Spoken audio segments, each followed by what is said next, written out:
Within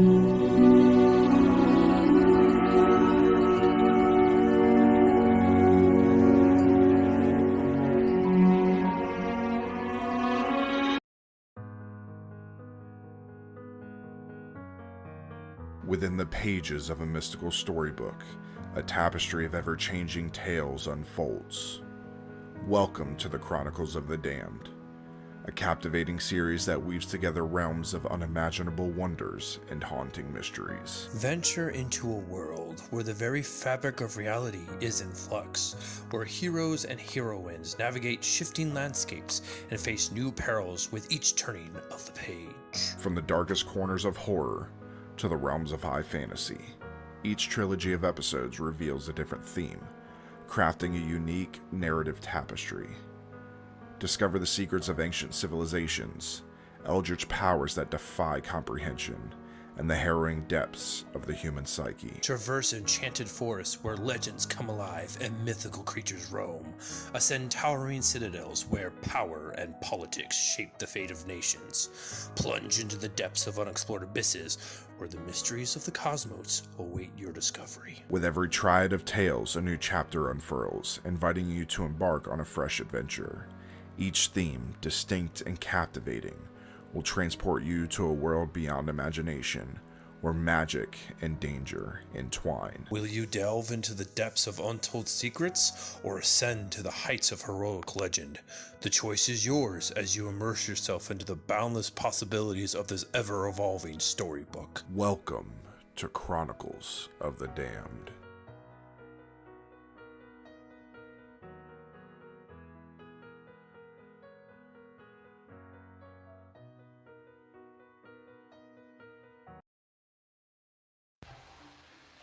Hello, and welcome to Dungeons and Magi. In the realm of ever-changing tales, welcome to Chronicles of the DaMmed. With each session, a new chapter unfolds, revealing wonders and dangers unimagined. Embrace the journey, for heroes will rise, destinies will be written, and the storybook will come alive before your very eyes. Prepare to be enchanted as we venture forth into a world where imagination knows no bounds. I am your story weaver. Let the story begin. Last we left off, the group made their way through the world of a comic book as these amazing superheroes that gained epic powers and fought even more epic beings, going through different times. One of them being the time of, seemingly, the time of World War II. Things a little bit different, a little bit chaotic. Then you were greeted by Cthulhu. Fuck you for that, you by the way. did defeat after a little bit of a battle, and you were then transported into a seemingly familiar place. That's where we pick up tonight. As you walk through the portal, you find yourselves in a familiar place. A small village. There are numerous children running around. Most look to be other species. A young woman approaches you and stands in front of you, her arms crossed. She has long black hair done in braids, her ears pointed slightly. Her clothes look tattered, but not in disrepair, more like their work clothes. Goggles sit atop her head and a large gun sits on her hip. She speaks. Who are you and what the hell are you doing here? I kind of look around and... Us? Talking to me? talking to who is everyone? Do I see everyone around me? I Everybody is have around you. no idea Neither how do we ended up I. here. Yeah, We know we've been going through a storybook and it put us here. yeah. We were in France, and then we were in a haunted house, and then a comic book, and yeah, it's been kind of crazy. You guys seem a little as whacked out as Belvis does. Belvis? I'm sorry. Elvis? Big pardon? Pretty sure Belvis is a little bit more whacked out. Yeah, you? Belvis is one of my friends. This really weird-looking Wakatha. But Does he sound a little bit I like our do friend have here? one question, DM. Uh, Do we know everything? oh yeah, Okay. you know your campaign. Okay. Yes. That's what I wanted to make You sure. are in That's your why story. I'm That's where sorry. I was trying to go. This person just does not know who you are. One moment, please. I tell everybody. I beckon for everybody to come And over. then and huddle. obviously remember you've never seen visual representations of characters. I'm pretty sure Belvis is a little bit more whacked out than us, I by the kind way. of just like give us a moment, please. I huddle I come here. Where? They said Belvis, right? My character there, Belvis. Yeah, sounds like The, it. I look my up my and it's awesome like, Aussie Arlie- fighting fish. I look up at the person there and I'm like, so you're telling me that there's Belvis, Is there somebody here named Arlie? Arlie? Is there someone here named Arlie? There was. Singe? There was. Bakira? Yeah, she's right over there. How do you... Safi? She is here sometimes. There doesn't have. Rohan? Huh. Yeah, I can't get rid of him. Excuse me. Is there a temple here dedicated to Sobek? Yeah, how do you know that god? Fuck, guys. Do our voices sound familiar at all? Are you No. Charlie by any chance? How the fuck do you know who I am? Okay, this is gonna sound really fucking weird. We're from I a different world, and in the Obviously. world that we are from, We created you. we created. Yeah, it's weird I- probably to hear, Hear it? especially with gods in this world already. I'm pretty sure my parents did that. Wait, are you my dad? No. I like No, her already. Like the world we are from, We played you. created the The characters. character. I played Bakira. I played Arlie and Singe. Whoa, this is gonna be. Yeah. It's hard to believe. I could sketch literally any of those characters right And- now on the ground if you don't believe us. And I kind of point my finger over to Ben. I'm like, that one there played Belvis. I am so sorry. So Hey. you must know this guy, and behind you see walking. You see a large, lengthy furbolg walking. Elowen? up. Elowen! No.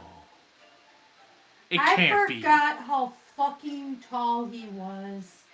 How? Oh, Okay. God, that's so No. funny. Okay, that voice is fake. We know that voice is fake. Yeah, Elowen. Yeah, you we that know voice you're is faking it. 100% fake. There. God damn it. Yeah, It usually works. no, Yeah, We you laughed with really this. hard the first And time we heard it. Too. It especially was very funny. when, It was great. and I just look at Elowen and I'm like, especially when I played Arlie. Okay, this is very surreal. Where's Quackicus? I look to Charlie. I looked at Elowen and I'm like, where's Quackicus? Hey. You do not get to touch my sword. He's a He's duck. not a sword anymore. Yeah, He's a he's a duck duck now. now. Where's You don't Quackicus? touch my duck. Ben, shut up. Okay. Where's I'm Quackicus? pretty sure our Charlie and Elowen are very confused by us right now, and I apologize for this. Out We of are kind of everything- excited and terrified Kara? at the same time. Kara, of all the fucked up shit that we remember and know from... Exactly were why like- I'm terrified. So I'm pretty sure they're not terrified, and they're probably used to this craziness by now. Yeah, if anyone, Charlie's probably pretty Okay. used to it. And so I'm is pretty sure we Elowen may because- have an arrow pointing at us at some point. I'm Yeah, sure we and do. I'm pretty sure Arlie's around here somewhere, and Elowen knows how crazy Arlie is, so... So, tell us, Charlie, Sheriff Charlie. I see the gun, the holster gun. Are you the law? She's an artificer. Of course she's gonna have a gun. Oh, I'm just asking a question. Here's the Sure. question. I'll Well, all right, then fine. I'll be your Huckleberry. Okay, Val Kilmer, thanks a lot. I'll be your Huckleberry. So, We love you, Val Kilmer. who's in charge around here? Nobody's really in charge. We just kind of are here. Okay. People come and Okay. go. I mean, Misery's Got it. End kind of established this place, and most of them have come and gone, and not all of them are here. Oh, so this is like way after Zophos. So I think we're in that pocket realm. Are we in that pocket Yeah. realm? is it? I Are we? guess we are. Yes. Maybe we should go Oh, see what's oh. going on This around is, here. this is the pocket realm that you guys never really explored. I looked at Elowen and I'm like, how's Quackicus doing? Oh, well, we just call him Quiz now. Quiz? Chris? It's easier than Quack. I don't want to hear any jokes, you guys. And he he whistles, and you're expecting this little duck to come out, but instead this large human walks out.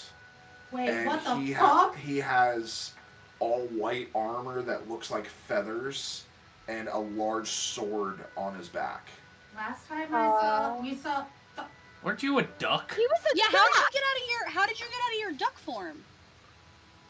He was a duck. Wait, is it- And now he's Tell me. okay. He started out as a sword, then he's a duck, and now he's that. This is me. Is this your? Wait a minute. Was Belvis carrying around a dude who got turned into a duck that got turned into a sword? I was cursed. You were cursed. Oh, But you didn't bother dude. to ask. I suddenly feel bad for some of my role playing of Belvis. Roll a d6. Oh, you poor soul. So, are you doing this in game too? Yes. Yeah, why not? I Okay, just so took out you, a dice. You pick up a rock that's shaped like a square, and you roll it, and it rolls into a 4, and you just see him go.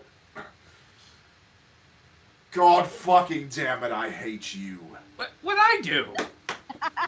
Shouldn't you hit? You shouldn't just you hit? controlled the man's emotions right in front of him. I'd be mad too. God, I hate when that happens. I'm assuming all you. his I'm fault. assuming. Hey! Don't help! Don't help! Don't ask you. I'd be mad too. Okay, I'll put. Okay. I'm putting the dice away. I'm actually dice. curious at how Bakira's doing.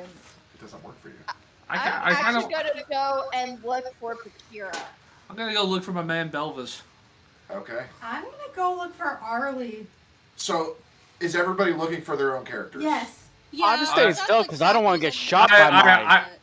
I pull Pam and That's the closer, one like, thing I fear right now. Don't We're tell strangers them- trying to don't tell randomly them. move around, Yeah, that's true. and we have an archer here that could Well, shoot us. before you guys move, Charlie kind of goes like this, and you hear rustling. Hi, Rohan. Hi. And all you hear is the relaxation of a bowstring. I pull Pam close and like, don't mention about killing some of the characters. They might bring you up on charges. And I go off to look for Especially Melvis. not Safi. Don't mention that, maybe. Can I- Okay, so I'm gonna do it this way. Oh boy. Who's going first? Bakira. Okay, Oh, so God. Kara, you go where you remember your character lives, where your character settled, and you walk up, and there's a little hut with a wooden door. I knock. I am not just going to barge in. I'm going to knock. Okay.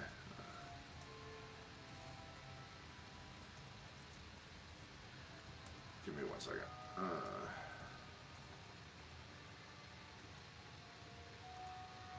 All right. So, as you knock, you hear like a bunch of locks being undone, and standing in front of you is like kind of like peeking around the door, and you look. Give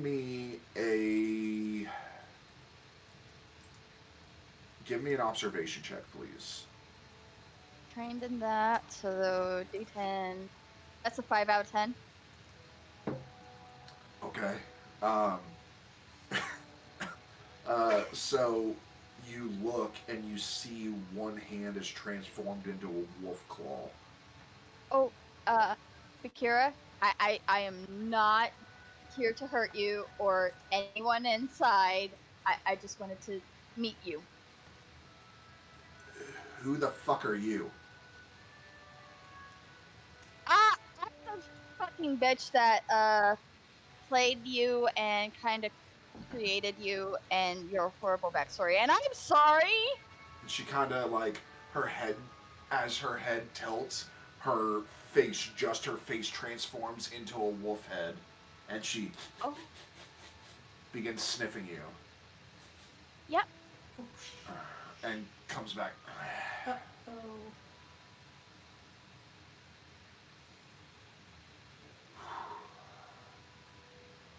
And she opens the door all the way. Hey.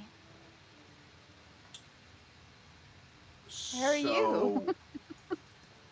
I come fucking in, I guess. Okay, yeah. Yeah, no, this is awkward and... Oh, God. And give me another observation check as you walk in. If you walk in. Yeah, I'm gonna walk in, so that's a 6 out of 10. Okay, so as you walk in, you see a cozy little hut, a few chairs in front of a fireplace, the quintessential retired adventurer life. You hear some pitter-pattering up above you, and you see a few pictures up on the walls, a few paintings. You see 3 pictures of individual children that look to be mostly dragonborn, very scaly. They do have hair, which is not typical for dragonborn. And then so you get the feeling that they are mixed. And then you see what looks to be a family portrait, but where right next to Bakira there's a taller figure, and past the shoulders, you see large claw marks that have gouged out the face.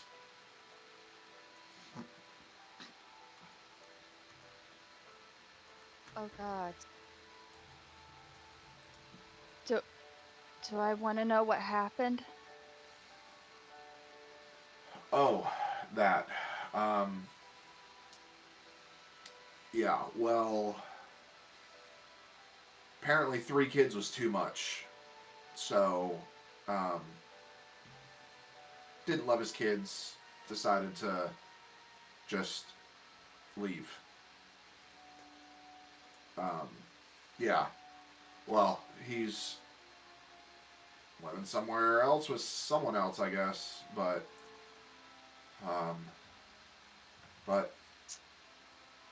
and you hear, again, as you're taking this in, you hear,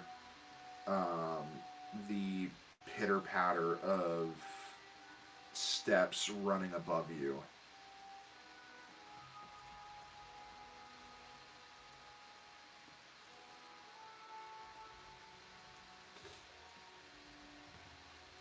So 3 of them, huh? Yeah, they're a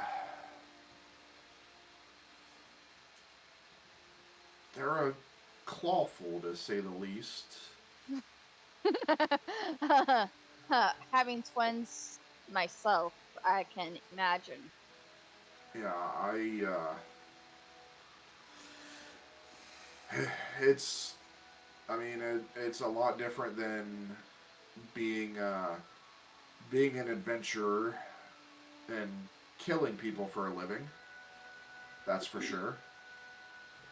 Yeah, yeah. That But is. yeah, I'm sure. and you see, as the pitter-pattering kind of stops, you hear, Ember, Sable, Drake, come here. And 3, you see Ember, who has this black and red scales, and their hair is like ginger red. This is Ember Claw. We call her Ember. And then this one, and you see this one, the second child is like black and white spotted almost. It's really weird. Some of the scales are off, and their hair is pure white. This is Sable. And then the third one looks to be like this almost emerald color. And they have a like bright green mohawk running. And this is Drake. He's the rebel child.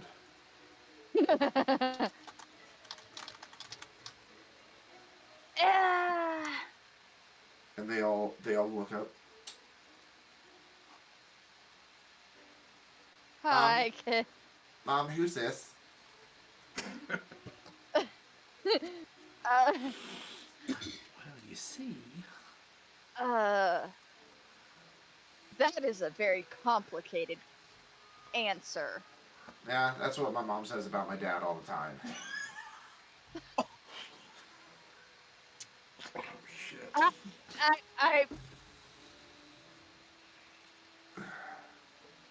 Yeah. I'm used to sure. complicated. We come from a different world, and yeah, we ended up in this one after several other worlds. Oh, my yeah, gosh. my mom says that they were in another world too and ended up here. So, yeah, and the other one, Drake, the one with the mohawk, talks. Yeah, this place is pretty lame. I freaking hate it here. And then I'm sure once you get older, your mom will let you get out and go tear some shit up. You see Ember's, she's kind of like timid and shy, and like that quintessential, like, her toes are pointed in. She's kind of like holding her hand. She's, yeah. I I wish we could get out of here sometimes too. And you can tell she's the very mild, timid one. Probably the youngest. Drake, probably the oldest. They all look about the same size, but just based off of personality and you having twins, you can kind of guess what is what. And with that, we're going to cut to...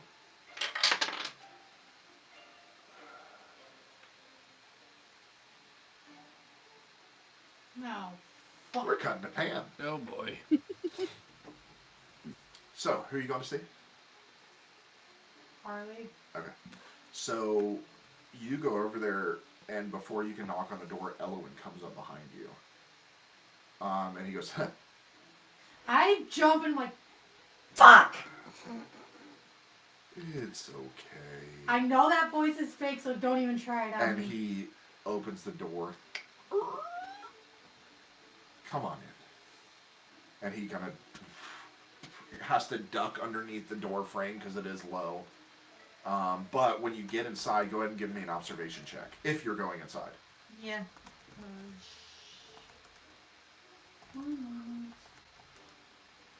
Observation, untrained.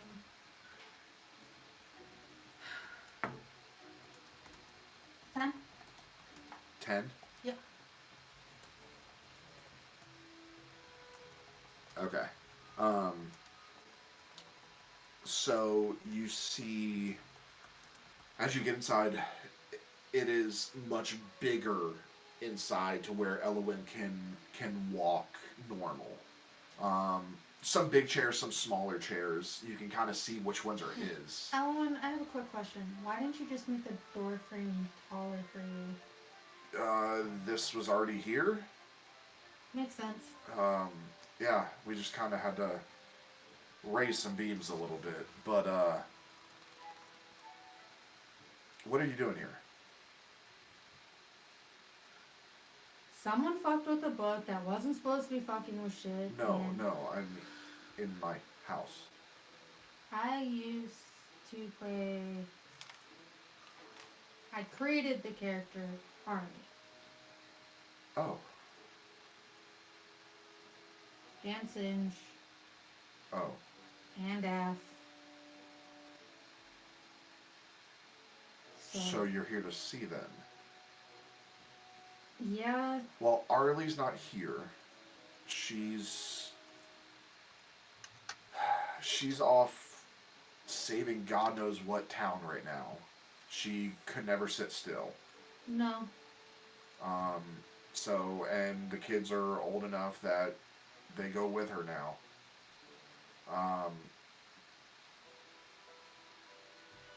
Singe, she's no longer with us. She unfortunately got old. And she had a good life, but it was her time. Yeah. And she lives with Daff now. So, She got patronage? Patronage? no, she's not a patron, but Daff kind of took her in to give her a familiar place to live out eternity, I guess, for what she sacrificed for us. What about our guys? Oh. Actually, he's here. How's he doing without Singe and Daff and... Huh? I'm pretty sure he's worried about Arlie too. Oh, now he's made it his mission to find these decks all over the world. Oh, Please, Ellen, I am begging you, please do not help him find those Oh. stacks. Those. He found one. He used it. We had to go save him. I'm tired. I can't do that anymore. So yeah, he's still pretty stupid. Yeah. Yeah, but so everybody's doing good though. Yeah, about as good as everybody can do. I mean, things have been weird around here. Some weird things happening. What do you mean? Stuff just changing, not being like it's supposed to be. It's this place of peace is no longer a place of peace. Yeah, I've only just reemerged from being stuck in a time loop sand theme of bother with the group, and the last place we went to, they said the same thing. And the rest of the group has been dealing with the same stuff, that stuff isn't the way it's supposed to be. That's some wibbly wobbly timey-wimey stuff. Yes. I had to throw that in there. I had to throw some Doctor Who in there. It's apparently coming to Ragnarok, which is the end of the world. So we have to try and fix it. I'm sure once you all catch up, Charlie's got some plans for you guys. Because we don't do this stuff anymore. I'm too old. And you're looking at him and you're seeing a lot of gray hairs. Oh, He's slouched over a lot. Ellen, we got this. You guys earned it. We know how much shit you guys been through. You've earned your rest. You probably estimate Elwyn's probably about 90. Which is, for Furbolg is Old. starting to get old. He'll live probably another 20, 30 years naturally. If he chooses to use any sort of magic, he can live longer. But and with that, we're going to cut away.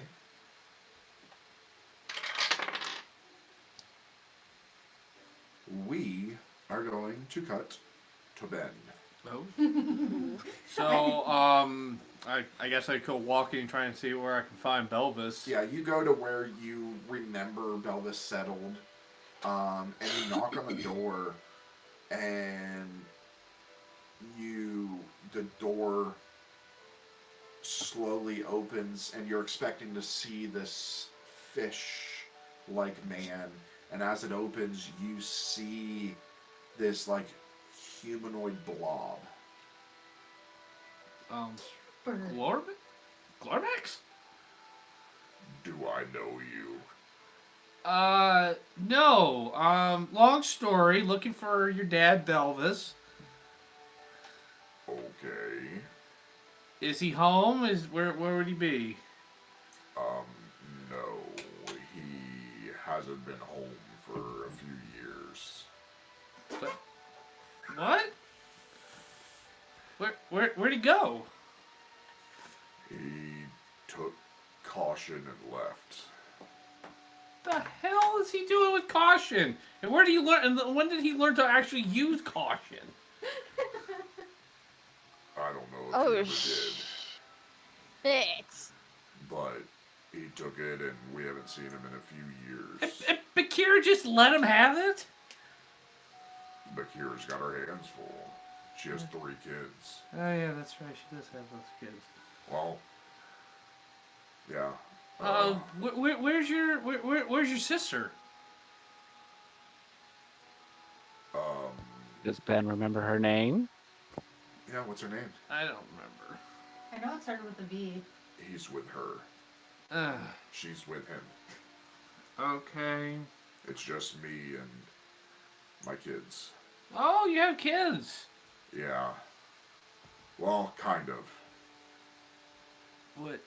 What do you mean, kind of? Did you have kids with someone else, or did you just cut off part of you and make another person? Well, you see, my dad's an idiot, Hey, and don't be mean to your father. he may have taken another potion I that he forgot. wasn't supposed to. Why did he take another potion? Didn't he learn his lesson the first time? Cute. Apparently not. I'm gonna message you something. He regurgitated up a few more, but he couldn't take care of them, so they're mine now. So you have no idea where your dad went to? I have absolutely no idea. Okay. I decided to go to the tavern, and the town's. I'm assuming this town has a tavern. Are you asking him? Or are you asking Yeah, I'm gonna before he goes. Yeah, is there a tavern around here? Tavern, bar, cantina. Yeah, I mean, we have the Scarlet Tavern. I guess that sounds all right. Where is that? Center of town? Yeah, it's over there. They do drink specials every Saturday at 8 a.m. Oh, Yeah. you got any food there? They dish up some good stuff. Breaded cheese. Wait, breaded cheese? Yeah. You mean mozzarella sticks? No. Breaded cheese. Mozzarella sticks. No. Breaded cheese. Is this breaded cheese cooked? Yeah. Why wouldn't it be? Never mind. Nice meeting you, Glormax. Say hi to the kids for me, even though I didn't create them. Goodbye, Ben. Hope you find your dad. I've been sitting on that.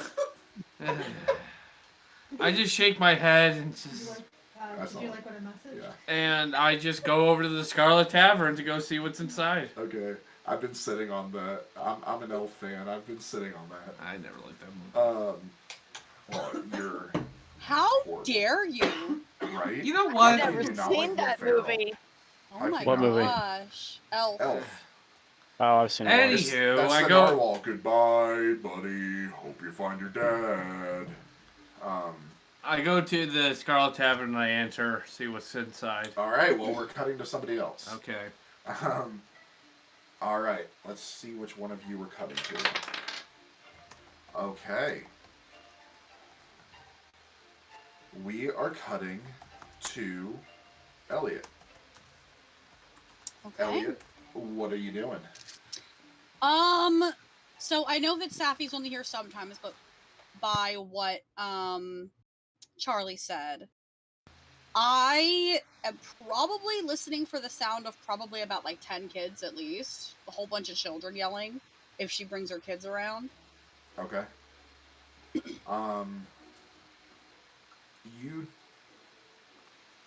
There are quite a few children running around the village itself. You do see a few tiefling children. And you see a couple of them like run into a house and kind of open the door, and then the door closes. Okay, I'm gonna knock at that one. Okay, so you...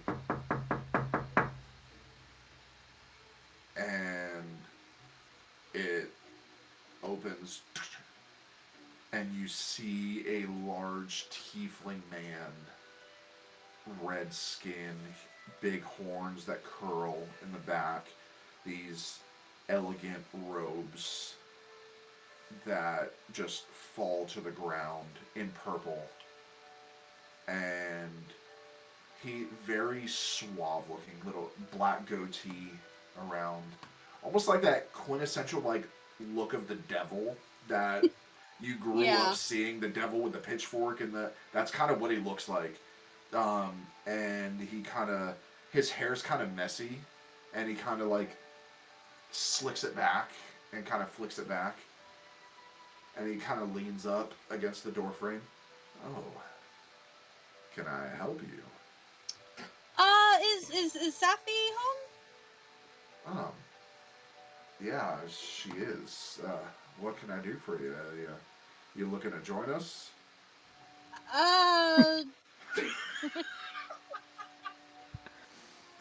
In what fashion? And he kind of like runs his hand along his robe. Whatever fashion you wish. Okay, I just want to talk to her really quick. Little foreplay, I get it. Sure. Opens the door the rest of the way. Come on in. She's upstairs. All right. And I'm gonna come inside and start looking. Safi, baby. You've got a visitor. And you hear, another one?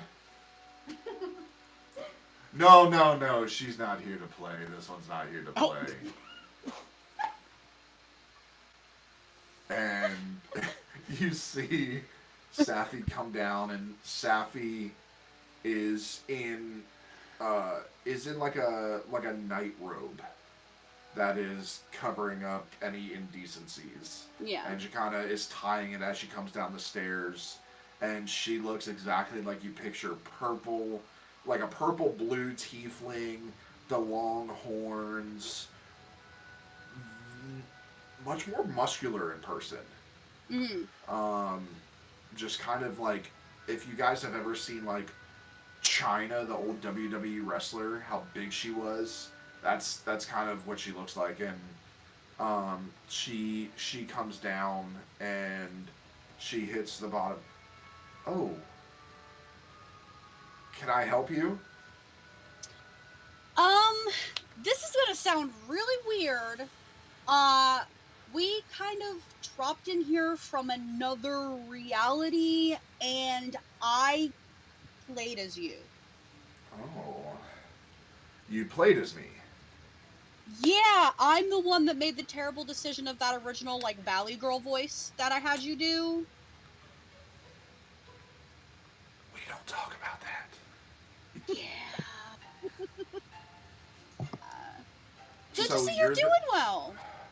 Yeah, I mean, my chest hurts every once in a while, but... Mm-hmm. Yeah, that's understandable. You live, though. That's great. I mean, eventually. Yeah. A few kids. Mm-hmm. A great man. Yeah, once I got him over the whole Elvis thing. Yeah. But... Yeah, what the fuck are you guys doing here? We have This is no weird. idea. This is weird. I know. I couldn't miss up on the chance to meet you. How many kids are you up to now? I know 15. you plan to have a lot. How 15. many? 15. Okay. And I'm gonna look over at the benefactor and give him a high five. He's like, yeah, baby. Okay. He goes, and we're planning a few more. All right. Wow. Nice. I mean, gotta repopulate. Exactly. And the benefactor Jay kind of sits in this big armchair, props his legs over the sides, and he, like, motions with his hands, and this glass floats to him, and he just kind of takes a drink. And this is the first time you're seeing, like, real magic being done. Mm-hmm. And it just, like, you almost get goosebumps as he then, like, snaps his fingers and the glass disappears in front of you. Wow, I knew you could do that, but it's so much cooler seeing it in person. Yeah, it is. Oh, yep, okay. So, is there somebody with you that played Belvis? Yeah, actually, I think you were looking for Belvis. Oh, he's going to be disappointed. Yeah. Belvis has not been here for some time. Oh. Is he alive? We have no idea. I hope so. Yeah. But, he, decided to go off on his own and take his daughter onto a life of adventure. Just his daughter? Yeah. Oh. I'm gonna have to give his son a hug, probably. It sounds like he might need one. He might swallow you. That's true. He is a gelatinous cube, after all. Anyways, Yeah. would you care for a drink? Sure. And with that, he'll kind of motion and drinks get dispersed as you guys sit and talk for a little bit. Chris, I'm scared. who are you looking for? Rohan? I mean, Rohan's right in front of me. Because Charlie signaled him when we saw him. You did not see him. We did not see him. You heard him. I'm because gonna he let stand. you hear him. Yeah, that's what makes me want to stand still. Because he probably heard the entire conversation. So you hear footsteps behind you as you kind of twist around, and you see Rohan, full like green robe, a hood over his head, bow strung across his back with a quiver, and he removes the hood, and you see the elven features. Well, this is gonna be interesting, and please don't shoot me by the end of all this. Depends on who you are. Well, I know the one Charlie is your sister, so let's put it this way: I'm gonna behave. Okay. I'm from a different reality where we played this game, and with all the others you saw around us, and we played as you guys, and I played you. What kind of a game is that? It's actually kind of fun. It's just playing a different character, not being your normal self. But I also know that you also We have a had game like fun. that. We have a game like that. It's called, what was it? My kids play it. Houses and Humans. When did you have kids?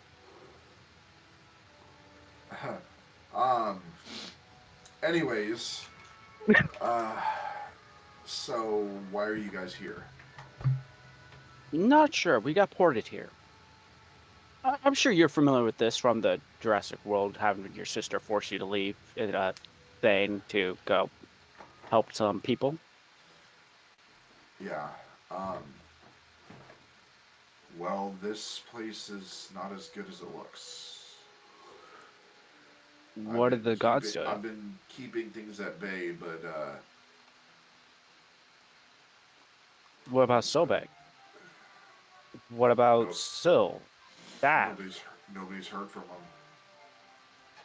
them.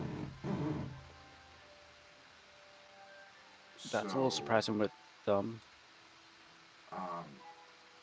Yeah, Charlie may have you guys help us since you're here. Well, being you would know that I have no issue with this. Oh, I don't know you. Let's put it this way: you're the closest to my personality. Cool, so you're a dick. No. I'm a pain in the ass. There's a difference. Close enough. Well, a dick can be a pain in the ass. Just remember, you just called yourself a... She got it! A dick can be a pain in the ass. Rohan, how's the 150 wrong. plus years you want to talk about now? So, and with that, all of you kind of finish your conversations. You get your drink and everything. Do I see anybody I would recognize in Just this a crowd? few random villagers. Nobody that you recognize, though. No kobolds or Aarakocras? No. I mean, unless you want an Aarakocra to show up. No. Yes. Absolutely Yes. I not. see that Eric Yes! so bad. So, Come on! you all kind of gather back in the center, and Charlie's there. Oh. And Charlie looks to each of you, and I'll say now that everybody go ahead and make me an observation check, because you guys really didn't look around the village. You guys kind of just beelined it for your specific places. I got an 8 out of 6 12. 6 out of 12. Okay. 8 out of 8. Okay. 6 out of 10. Okay. Car, is that a 1? Okay, so you're the Carl only loses one that vision. failed. Kara, you die. Wow. So, A spike through the chest. yeah. Yeah. Safi Damn, comes up not and again. stabs you. So, the village stands as a picturesque representation of a standard medieval hamlet, nestled within a serene landscape, enclosed by a wooden palisade. The quaint settlement exudes an aura of simplicity and rustic charm. The thatched roofs of cottages line the narrow cobblestone streets, and smoke billows gently from the chimneys, carrying with it comforting scent of hearth fires. A central square, where you are now, marked by a modest fountain, serves as the heart of the village. The marketplace, adorned with stalls and awnings, bustles with activity as villagers engage in trade and socialize. Simple yet sturdy stone church stands tall on its outskirts, its bell tower reaching towards the sky. The villagers, hardworking and close-knit, go about their daily routines. Children play in the streets and farmers tend to their fields on the outskirts of the settlement. A blacksmith's forge clanks in the background, creating a rhythmic soundtrack of the village life. You notice the tranquility, though, is disrupted by strange occurrences. Unusual magical phenomena manifest throughout the village, causing disruptions in the natural order. Flowers bloom out of season, and the weather fluctuates between sunny skies and sudden rain showers. The magical essence of the book, having intertwined with the fabric of this realm, creates a disconcerting blend of the fantastical and the mundane. Charlie comes up to each of you once again, and she looks to you. Alright, guys, I really need your help. Things are not good here. How so? Obviously. Magical anomalies, things that aren't supposed to happen are happening, Oh. and we can't deal with it anymore. Nobody's here that can deal with it. Scarlet Brigade's not here. Misery's End's not here. So I need you guys to help me. Right. So yeah. I have Not no very idea if we magic- have any capabilities here.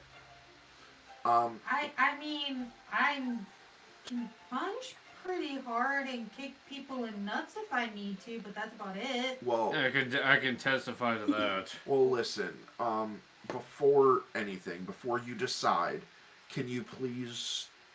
There is a grove just outside of the outskirts. Can you go there, speak with the druid, and if they say yes and they think that you can help, come back here and we will get you taken care of. Okay. Who's this druid?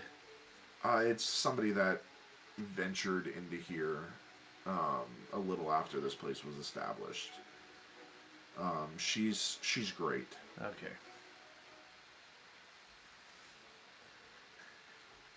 All right. I'm suspicious now. That way? Yes. Okay. All right. Alright. All right. Let's go. So- Let's see if we can't help them. Like 10-minute trek. As you approach, you notice the once vibrant and harmonious grove has been transformed. The trees' leaves shimmer with an otherworldly glow, and the air crackles with residual magical energy. Upon entering the grove, you encounter the village druid, Adeline, who is distressed by the disruption to the natural order. And she looks at you. She is a tall elven woman, black hair, large pointy ears, the typical Fey druid, or the Fey elf with those long ears. Oh. Hello, we have visitors. Hi, Charlie Hi sent there. this. Oh, Charlie. We're visitors from another reality that knows this reality. Just we played characters in this reality, Oh, and Charlie thinks that we can help, but we oh, don't know how. so we're just open with our feelings here. Okay. Okay, that's the abridged version. If you want the more in-depth No, version, I could give you it. I had enough talking before Belvis left. Yeah, I can Hey, imagine. stop making fun of Belvis. I can imagine. He played is Belvis. Really annoying. Oh, that makes sense. Gotta make fun of my man. Belvis. She looks to you.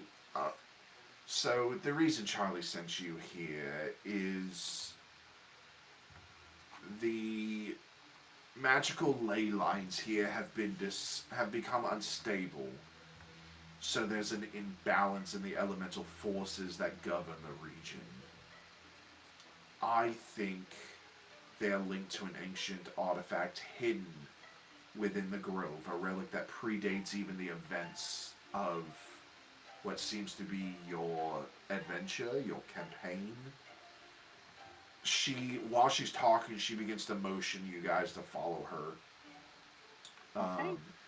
She guides you through the grove, and you witness aberrant manifestations of magic, flickering illusions, spectral echoes, and unnatural flora.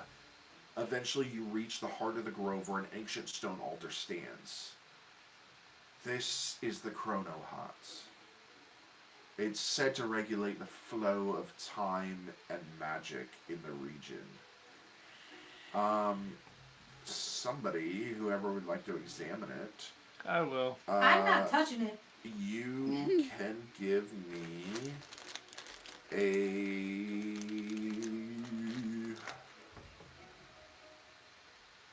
observation. Okay, I'll do it. Okay. 6 out of 8. Okay. As you examine the altar, you sense a malevolent force emanating from the Chrono Hearts. Whoa. I believe someone tampered with the hearts. That's an understatement. I'm getting nothing but bad vibes and bad juju from this thing. To restore the harmony to this realm, you must figure out who manipulated this artifact and, well, kill them. Oh. Yeah. Oh, is that all we have to do? Sounds about right. Yeah. Should be easy for par a for bunch the of course. adventurers like you. Hmm? We're all human. And Yeah, we're not exactly what you call elite fighting force here. Oh, but you will be when Charlie's done with you. What do you mean? What do you mean? Now I'm scared. I am too. I think you can do I mean, it. this is Charlie. This is going to be fun. Head back to the village. Tell her I gave my okay. All right. Okay. So with Thank you. Yes, that, thank you. You travel back to the village to gather supplies, weapons, armor for the journey ahead. Charlie greets you, and she brings you to a room. She opens the door, and as you walk in, there is stuff laid out with each of your names. Ben, Yeah.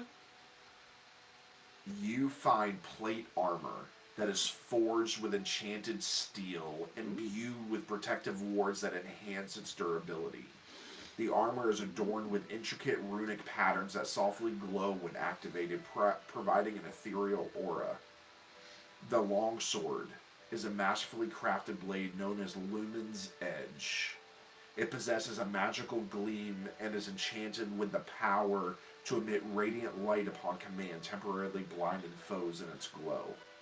The shield, named the Aegis of Resilience, is magically enhanced to absorb and mitigate incoming attacks, providing an additional layer of defense. You, along with everybody else, also have rations, a water flask, a bedroll, and basic gear, along with a healing potion. I take the sword, I look up, I bring it to me, and I whisper, "Can you talk?" Yes. What? I'm kidding. I'm just, Aw. I whisper it, but I'm sure I'm close enough to everybody they all hear. Mm-hmm. Can you talk? Really, dude? Hey, Really? I had a sword that was a duck, that was All a you hear dude. is- all you Okay, hear this is a legitimate line of thing to do, Here's Carl. a dude playing another dude. Yeah. You just hear that hum of that ethereal glow. Okay. Ding. Okay, we're good. You, my friend, are a champion fighter. Hey.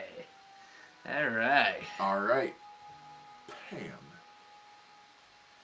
You see your name and you find a magical tome known as the Fey Codex. A book that serves as both your spellbook and a conduit to communicate with your Fey patron. The pages of the Codex are adorned with enchanting illustrations of the Fey Wild, and it radiates a gentle warmth. You have a set of elegant Fey weave robes, woven with threads from the Fey Wild itself. The robes shift in color like the petals of a blooming flower, adapting to your emotions and surroundings. Your arcane focus is a delicate crystal pendant, a gift from your Fey patron, which glows softly when you channel your eldritch powers. Your weapon of choice is a slender wand named the Fey Whisper, crafted from a rare wood found in the Feywild. You are an Archfey warlock, and your Fey is the Queen of the Summer Court. Can you send all this to me? Thank you.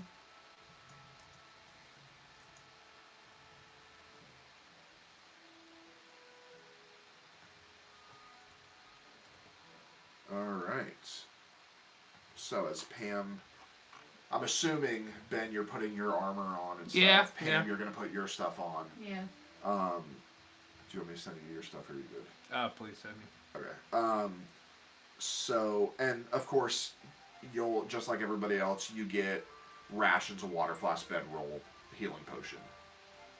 Everybody gets that. So, next, we have Chris. Chris, you see your name. You are given a magical amulet known as the Moonstone Talisman. This amulet enhances your connection with the natural world and allows you to better harness the power of the moon. The amulet emits a soft glow, especially during the night. Your armor is a set of enchanted hide armor crafted from the pelts of mystical creatures. It's lightweight, flexible, and provides both protection and comfort during your shape-shifting endeavors. You also receive a pair of boots known as Shadow Paw boots, which allow you to move stealthily through various terrains. Your weapon is a staff named Lunar Embrace, carved from the wood of a sacred moonlit tree. And you are also given a magical pouch called Nature's Bounty Bag, which can produce small amounts of food and water.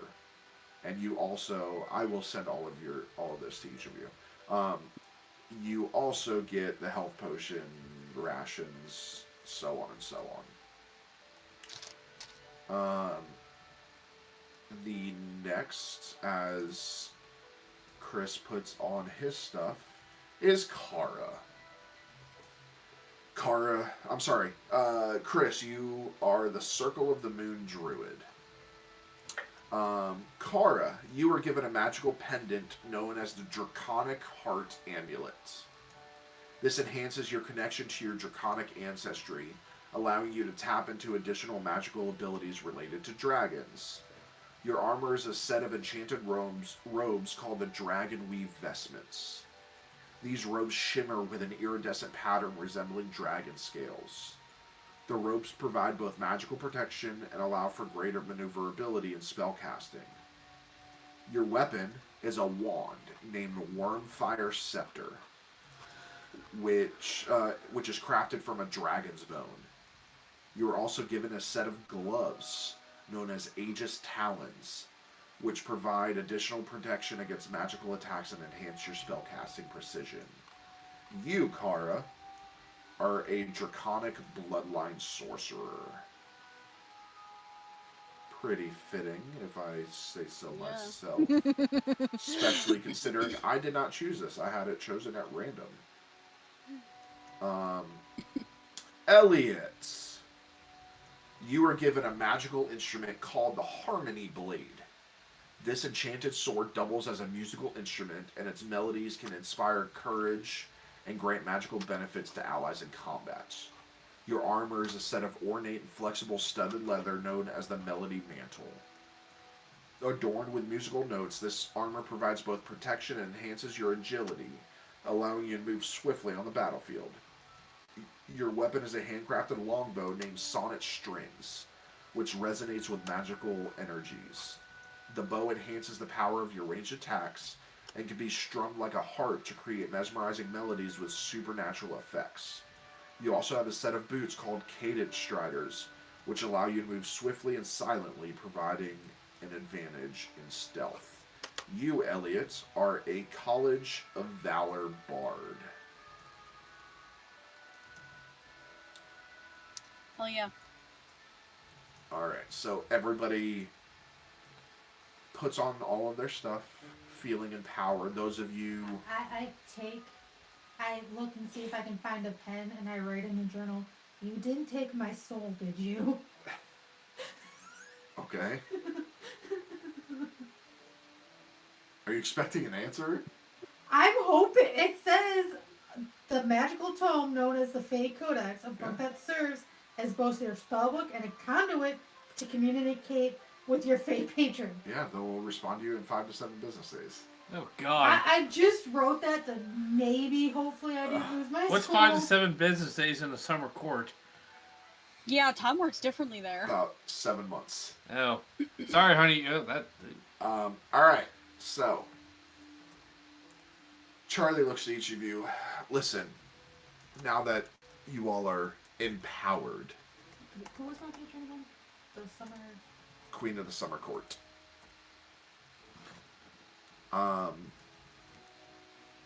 There's been some strange stuff happening around the village. Oh. Mysterious symbols have appeared. People are vanishing without a trace. I think it's related. I think this is all related to residual energy left behind when you guys had the big fight. Oh. So who's gone missing? Anyone specifically? Just anyone, like who disappeared? No people that you guys would know, just some villagers, some people that we took in after the aftermath. Oh. We went back into a normal realm and helped some people there. But if you guys could find the anomalies, follow the trail of symbols, figure out who's behind this. I suggest your first stop be the ancient library. We have an ancient library here. It's got books on magical and historical subjects. Librarian, nice guy, a little weird, but he means well. Okay, we'll go check out the ancient library and the weirdo librarian. Great, I'm gonna go have a drink. And she takes off towards Scarlet Tavern. Do we ever remember Charlie being so abrupt? I don't remember that. Yeah. Okay. Yeah. Oh yeah, it's Charlie. Yeah. All right. Well, Both onward. Charlies Let's not. were very abrupt, if I remember right. Yeah. All right. Well, let's go to the library, everybody, and I head out the door. Yep, Okay. let's go. Why are we still letting him lead? Because I volunteer, You Chris. said it. It means he dies first. I Yeah, have the okay. shield of awesomeness. All right. That will protect us. I'm kidding. Ah. You didn't ask if the shield was alive. Oh, that's right. It did. I could have fucked with you. So do it. totally should have. Okay, so everybody give me observation checks, please, as you walk into the library. The library. Oh shit. Oh, Sorry. That's how I used to say it as a kid. The library. Library. 9 out of 12. 9 out of 12. 5 out of 8. 10 out of 10. 9 out of 10. Everybody passed. Look at you guys. That's never going to happen again. It's happened. Yeah. I want to argue, but it's true. All right. It's happened. So, as you walk in, the library stands as a grand structure, its architecture reflecting the historical richness of the village. The exterior is adorned with intricate carvings and symbols, some of which seem to resonate with a subtle magical energy. As you enter, the air inside is heavy with a scent of aged parchment, and the soft glow of enchanted lanterns illuminates the vast collection of books and scrolls that line the shelves. The library is a multi-storied labyrinth of knowledge with spiral staircases leading to higher levels and cozy reading nooks tucked away in corners. Dust motes dance in the air, catching the soft light that filters through stained glass windows depicting scenes from the village's history. The ambient hush is occasionally broken by the creaking of leather-bound volumes being opened or the scratch of quills on parchment. In the center of the main hall, there's a large tome displayed on a pedestal. This book seems to be of particular importance, emanating a faint magical aura. The librarian, a wise-looking figure with spectacles and a long flowing robe, approaches you with a welcoming smile, ready to assist you. And for you bibliophiles, this place is heaven. I just look around like, I'm happy. And this short human comes up to you. Hello! The carpenter. No, No? Oh. he wasn't human. Yeah, he was a gnome. You said short hue. Short human. Oh. I'm Archibald Thorne, the librarian. What can I do for you? You need a book? You need several books? Well, we'd like to see if you have any books on symbols. Any kind of we have magic lots symbols. of books on symbols. Magical symbols. We're here behest of Charlie to investigate all those strange symbols. Yes, Charlie. She's in here a lot. So, little bit of knowledge for you, because this is a place of knowledge. This has been a repository of knowledge for generations. It moves within pocket realms. And we kind of settled here because this is the safest place. We safeguard ancient texts, magical lore, and historical accounts. Scholars dedicated their lives to expanding the collection, ensuring that the village remains a bastion of wisdom and arcane understanding. Sorry, I love books so much. So, the library's magical enchantments help preserve the knowledge within this place and guard against unauthorized access. Listen, you can definitely take a look around, but you cannot take anything out, or I may have to kill you. Well, Okay. Sounds thanks good. for the heads up, Archie. Appreciate you. So, Archibald. huh? It's Archibald. Gotcha, Archibald. So where, what section would these books on the magical symbols be? Everywhere! Of course. We're looking for the ones that are messing with this pocket dimension. Everywhere! Archibald, do you have a card catalog? Right here. Good. Of course. You do. Archibald, do you have any of the symbols that have been popping up? Or can you lead us to an area where the symbols are, like a book about the symbols popping up specifically, or are they from multiple different books? How about this? I will find some of the books you need. You guys can go ahead and look around while I find the specific books. How's that work? That sounds great, Sounds good. Archibald. That's great. Thank Get out you. of my way. And he kind of pushes past you, grabs this magical floating cart that I go kind of... look for the Queen of the Summer Court. If I can find any books about her Okay. to see. If, So, I go I'm to the assuming everybody wants to look for books. Yeah. I kind of look at everybody as like, do we ever remember seeing somebody like this before? No. a lot. No. Okay. I thought it was Belvis. No, this is... How does he look remotely like a fish to you?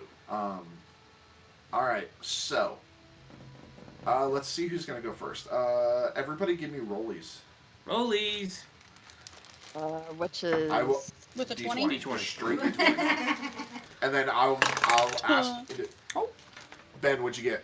I got a 13. Chris? 1. Oof. What? Elliot?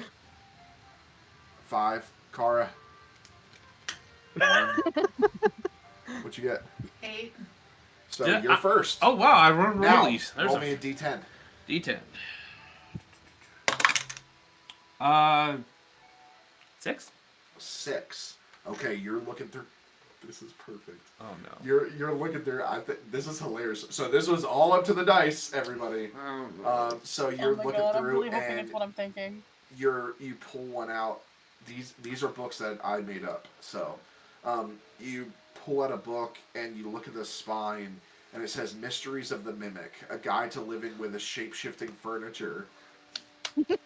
Like you can look at my notes. That was a D6. I believe you. And That then is there's a perfect. little It would be a synopsis, mimic book. and it says a humorous take on the challenges and joys of cohabitating with mimics. I open it up.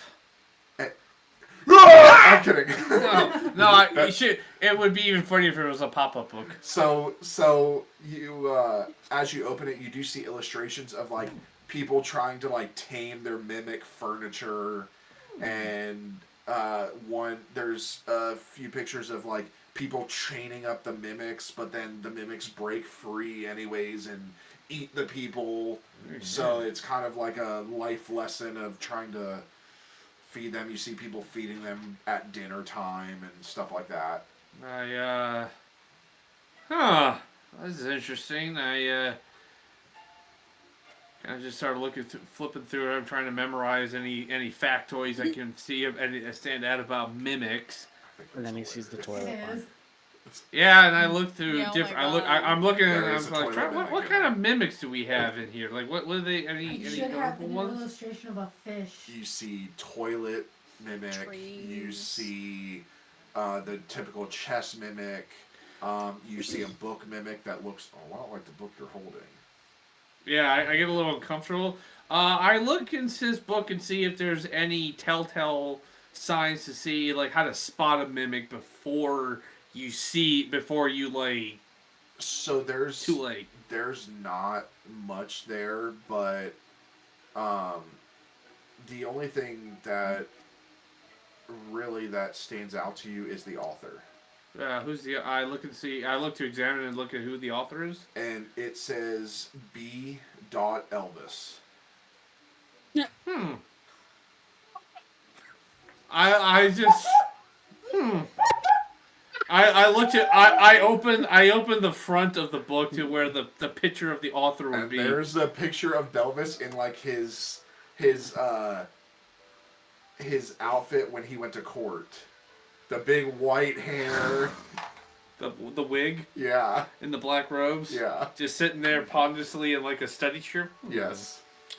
Little monocle. What have they done to you, my son? I close the book and I put it back in the shelf. Okay. And I go off and I'll Okay. keep browsing. Who is next? Pam. Give me a D10. If you get a 6, reroll. That is 6 or 9. That is a 9. Okay. This one is... you pull one out, and it says, A Bard's Ballad, Tales of Epic Napping. And you look at the... you look at the synopsis, and it's a whimsical account of a bard's quest to find the perfect spot for an epic nap. That's perfect. Let me see that. 9. 6 is right there. Sometimes the dice tell a story. They do. I don't know what you're talking about.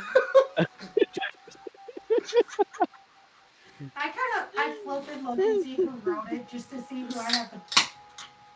who decided to be an ass. It's not a name that you know. I flipped through. He's like, okay, well, obviously. It's literally like an adventure book. Like some bard, instead of writing tales of an adventuring party, there's different things of them laying on straw and them laying on an actual bed with another woman and...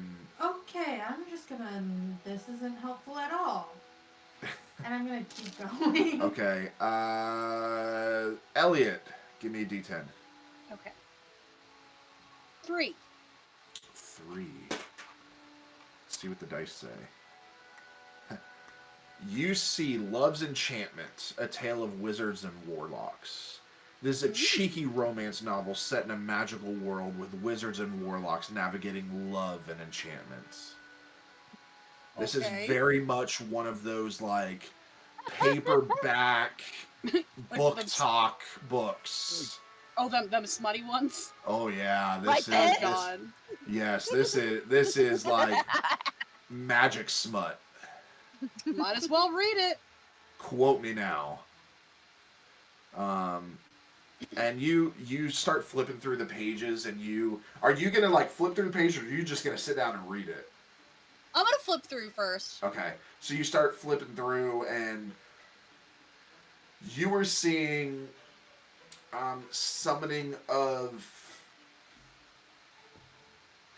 rope and chains. Okay. And yeah. Right. A lot of magic being used. Okay. Well, got nothing There's else like to do. I'll read it. 23 shades of magic. Oh my god. Who wrote it?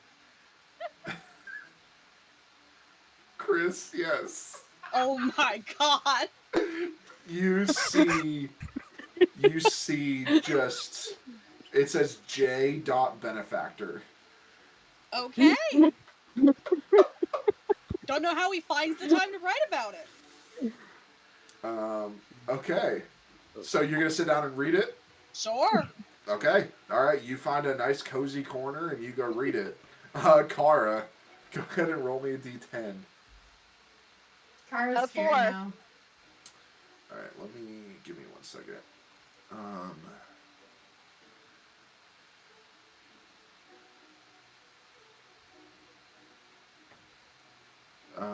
Let's see. You said a 4? Yes. 4. You find the Feywild Cookbook, Culinary Magic and Otherworldly Delights. This is a delightful exploration of recipes infused with the magical flavors of the Feywilds.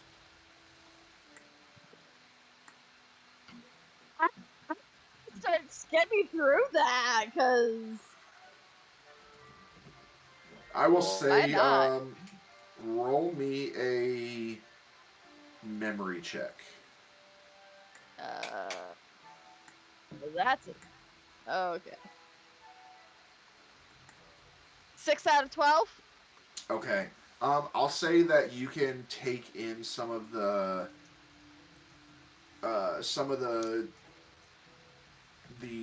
different recipes and kind of memorize some of them so that you can do them at a later date. See who the author is. Yeah, I'd The like to see author's the not author. it is not a name you know. Okay. Harley couldn't cook to save her life, by the way. Alright. Chris, roll me a d10. See, that's when you say that, I get scared. 8. Okay. You find the Tome of Ticklish Spells. A mischievous Okay. spellbook that I'm describes sitting down and reading comical this. and peculiar spells with ticklish effects. Oh no, you have your magic, yeah. Oh fuck. I'm sitting Kara, gonna sit you're down and read screwed. this. Kara, you're screwed. Oh, shit. Let's see. I have 4 left. Who wants them? I'll go. Okay, Pam. No, I'm good. I'm sitting down and reading, so Okay, I'll get that's mine fine. up. Yeah, I'm reading. Go ahead, Pam. D10. 4. Reroll. 5. Okay. Beyond the Veil, ghost stories from other dimensions. A collection of eerie tales that explore the encounters between the living and the supernatural in different dimensions. Do I see Pam throw this book away? Or put it back? Sure. Hey, honey, what's wrong with that book? Ghost stories. Nope. Ooh, get that one. I want to read it. You can come over here and get it. You Fuck can either that go shit. get that and give her your turn, or you can pull. Yeah, I'll go over there. I'll give Pam my turn to roll. Okay. So you go over there, you go ahead and get that. You can read through it. I read, I'm like, ooh, this is good. Hey, honey, come on, this is a good one. Come look over here. It's really good. And what's It's got cool pictures. is as you open the book, those pictures come to life. So you're seeing all these figures moving around. And Honey, look at this it would one. have fucking terrified you. No, Like, I'm good. You flip the page Sounds and cool. something jumps out at you. Oh, okay, it's I'm not real. good. Hey, this one's got a bunch of ghosts flying around a mountain with a demon on top of it. Fuck that shit. What? Give me another D10. 5. 5. Reroll. 3. Reroll. 10. 10. We'll go back to 1 for that. Actually, no. D10. That is a crit, so I get to choose. Perfect. Rogues and Romance. Adventures in a realm of thieves and intrigue. A thrilling tale that combines elements of heist stories and romantic escapades. Another smut book. I look around, make sure Ben's not looking, and I go find a corner to hide in. And do my robes have a hood on them? Yeah. I put the hood up and I start I'm curled up and I'm reading it. Okay. Can I see who wrote it? Nobody that you know. Alright, who else? I got 2 left. Me. Okay, go ahead. That's a 10. Alright, I get to pick. Only the crits of the night card that we're gonna get. The Arcane Atlas, A Journey Through Magical Realms. A comprehensive guide to various magical realms and their peculiarities. Potentially shedding light on your current predicament. I'm gonna take that. So if you want to take the time to read that, go ahead. Yeah. And go ahead and make me a memory check, please. 8 out of 12. Okay. Alright, we will see if it comes in handy later. I'm going to have you absorb the information, and as stuff pops up, if it's relevant, you'll kind of spark some of that. Okay. Alright. Elliot, you got the last one? I'm still reading. Oh, you're still I reading. think it's okay. Chris. You know maybe. what? Chris was reading too. Ben, I'll let you take the next one. Next, another book?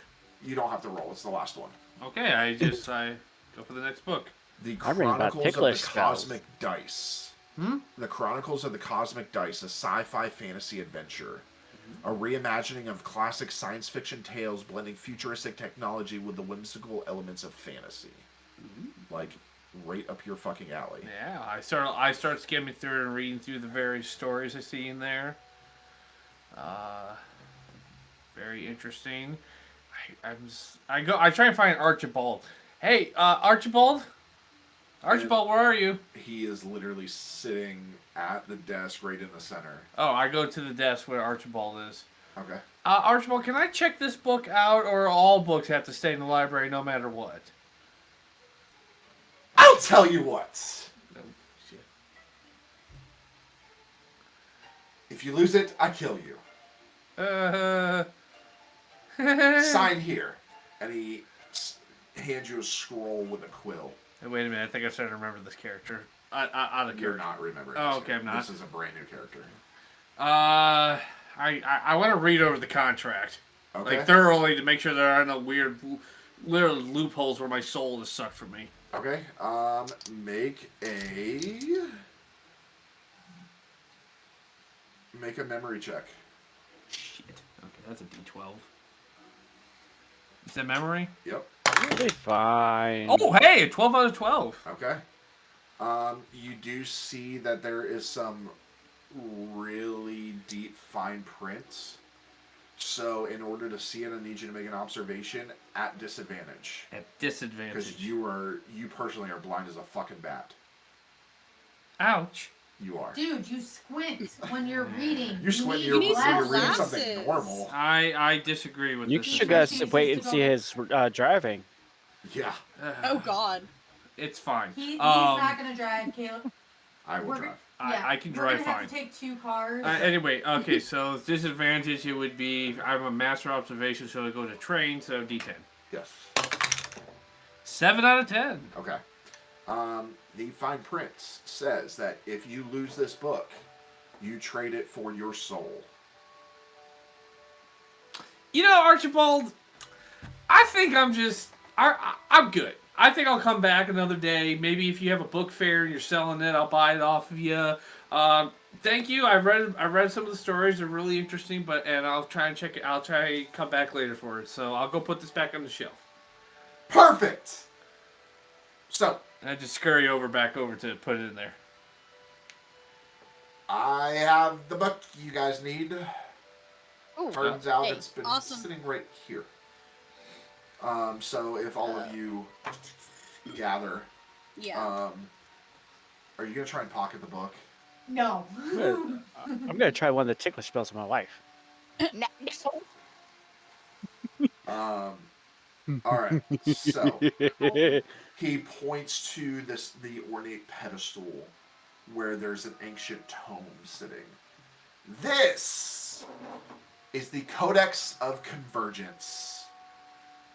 It's a mystical book, bound in ethereal leather and adorned with intricate arcane symbols with a faint otherworldly glow. And he's saying this like you can't see it. The pages within shift as if they have a life of their own, displaying glimpses of various realms, events, and creatures. There are various points of knowledge in this. There are the threads of fates, the talk of realms colliding, anomalies and artifacts, the unseen adversary, and the ritual of Ragnarok. Wait, the ritual of Ragnarok? Yeah. Oh. Duh, I've got a few books about it. Can we see those books? No! Okay, never mind. You can see this one. Can I read that, please? Sure. Put on these gloves. I put on the gloves and open the book. Okay. So you put on the gloves, and they are like the white cotton gloves. And I slowly open the book. There's this, and the book's heavy. And as it hits, dust kind of billows out here. Don't sneeze on the book! I'm sorry! You'll ruin it.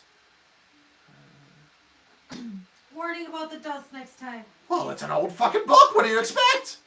Not a ton of dust. Jesus Christ. Don't you dust these things? No. Okay. Why don't you dust yourself?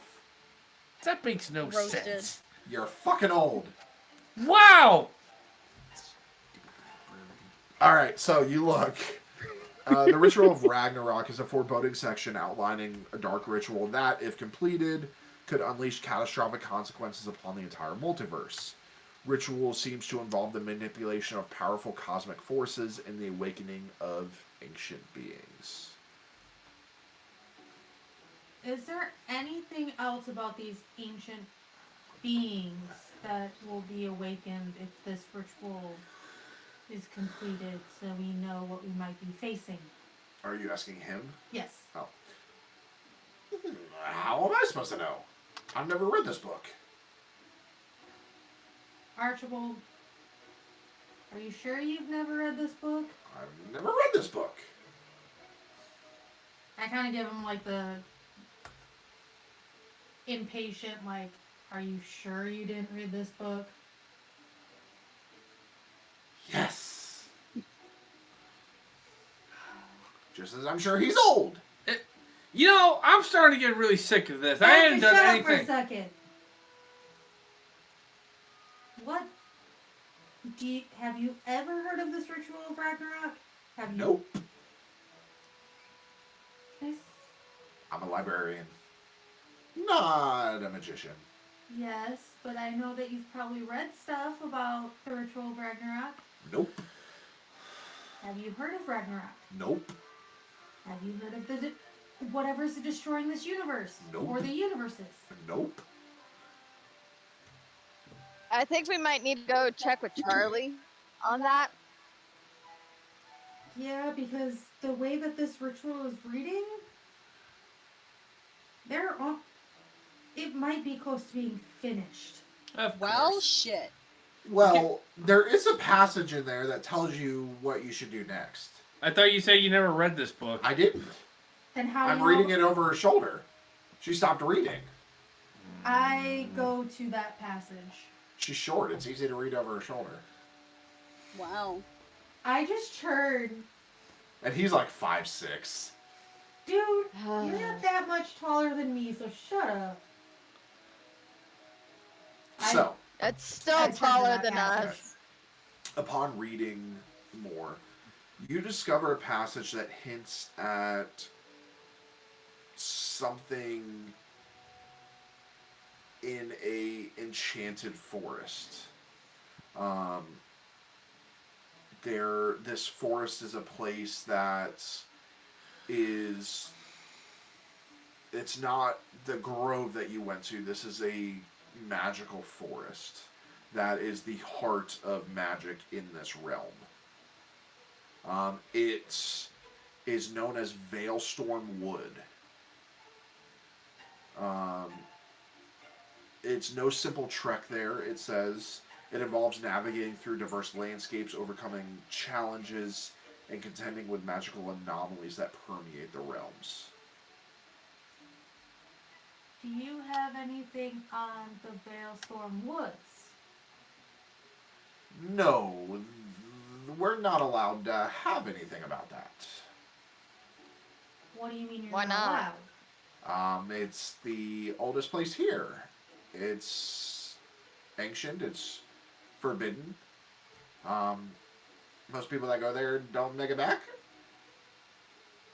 Great, and we're gonna go there, I think. Oh, cool! Yeah. Bring me back a leaf. I'll try. I have a really So- bad feeling about this, guys. You think? Yeah. Let's go talk to Charlie and see if she knows anything about this. All right. Yeah. And as Or should we go talk to the hag, see if the hag is here? Oh, She's yeah. old. I wouldn't say that to her face. I would not say that No. out loud, period. Yeah, well, I'm looking over not- my shoulder now just to see. But am I lying? Do we really want to go see the hag? Yes. She's probably I the only mean, one when that I would have- visited her, she wasn't bad. She's and actually maybe pretty if she- nice. And maybe if she finds out that I played Arlie.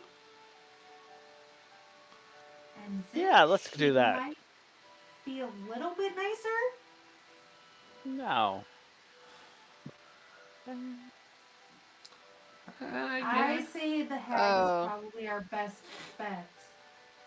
Oh, And yeah, if I she agree doesn't with give this. us answers, then we go to Charlie. Well, we know we gotta go to the wood. Yes, but maybe the hag has some more information instead of Yeah. doom. Yeah, true. She and might be us there. Never coming back. Kind of sounds like her stomping grounds. So, Yeah. Archibald, is the hag around? Sherrod? I don't know. I don't leave this place.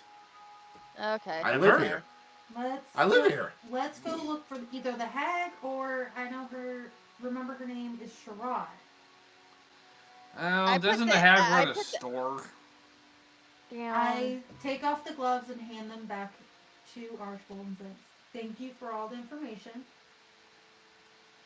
Yeah, I put my We book may be back. back. Yay! Can't wait. And I will make sure that my husband is silenced." Thank you. And I'll try to bring a leaf. Yes. Hopefully I won't regret that, but... Alright. So, as you venture back to try and find the Hag's store, that, my friends, is where we're going to take a break. So, we will be right back, everybody. Please bear with us.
We are back.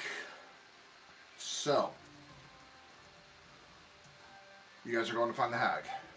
Yep. Yep. All right. We're all gonna die. Well, I am. Yes, you are. So you go back Yuki. No. and you find a place listed. There's a sign out that says deals and haggles. New merch coming soon. And yeah, it is a pretty, like, out of the rest of the buildings there, it's probably the most put together. Well, I think we found the place. Do we really want to go in here? I walk in. Of course she does. I follow right behind her. Everybody following? Very reluctantly, I go in. Okay. Alright, so you all follow in, and as you open the door, you close it behind, and it's just darkness. Oh, this seems familiar. And you hear... And then you hear the... of, like, skittering along the wall like a giant spider. I grip the pommel of my sword. And you can't see anything in front of you, but until a neck goes, stretches down, and the head is upside down in front of you, and then the head goes and turns the right way. You see this wide Cheshire cat-like smile, sharp teeth, hollow yellow eyes. You're even more creepy in like real life. Pam, don't piss it off. Welcome to Deals and Haggles. Buddy.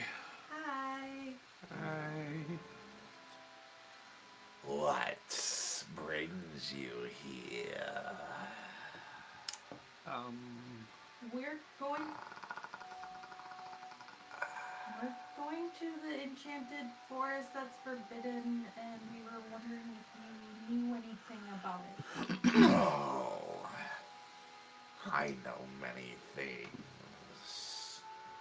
Looks around and gets like ready for this. Let's make a deal. And you see this long, like, forked tongue come out. And this is the first time you're seeing this part. You've never heard it described, but this long, forked, like, salamander-like tongue comes out, and it, like, flickers in your face. I can taste the fear. Still gripping the pommel of my sword very, very tightly. I put my hand on Ben's hand and like release the sword. You taste so good. She's doing it to Chris. But familiar somehow. Looks over and gets right in Bakira's face, or Kara's face.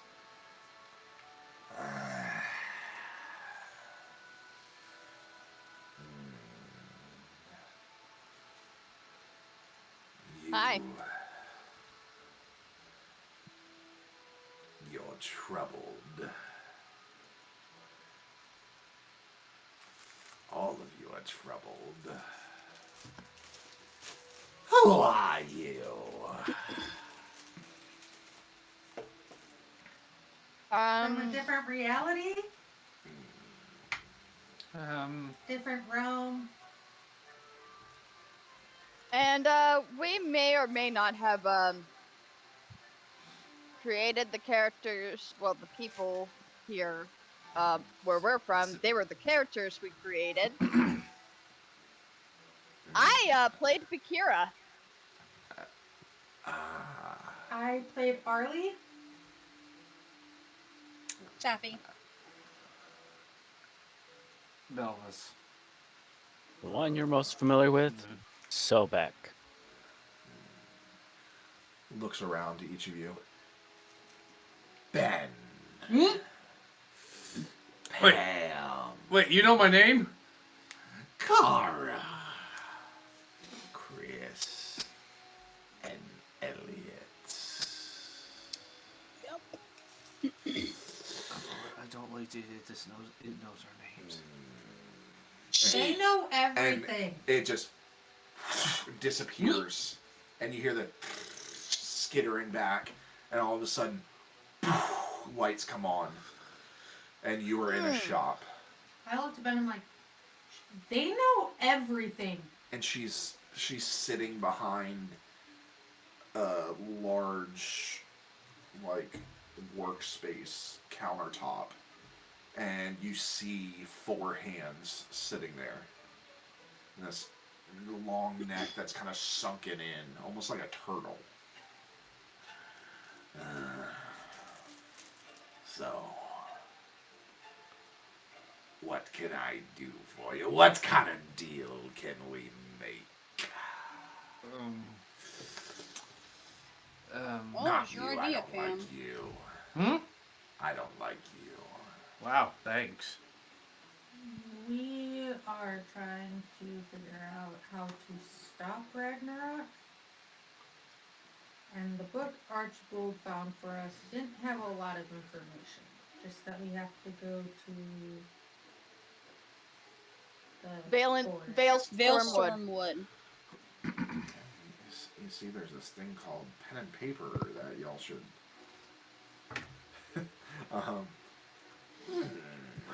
Vale Stormwood. Yeah. Most people don't make it back from there. But I think we all know you're not most people. No, Yeah. no, we're not. Well, some of you are. Yeah, I'm talking about you. Oh, I can growl too. Just. Yeah, like. I looked at Ben and was like, that's what you get for being a smartass. I haven't said anything! Grabbing your sword. I'm still to confused threaten why you're someone. scared right now. Scared! Why? You, really, Chris, you want to ask why I'm scared? She's chill. Yes. I mean, she could have gone in her dragonborn form, and you could deal with that. Gerard, do you have any information that you could give us? That's not my name. That's the name that I remember. That's not my That name. was somebody else, I think. Okay, then what is your name? Besides the hag, it seems like. Bag. Or, and it kind of looks around. You can call me Mommy. Kind of licks her teeth. Hey, that's my husband. I know.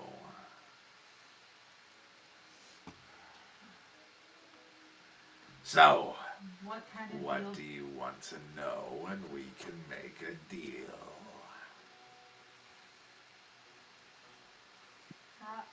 Well, there's 2. 2 deals. How do we stop Ragnarok? And how do we survive the forest? Well, who's making the deal? I will, For both. for both.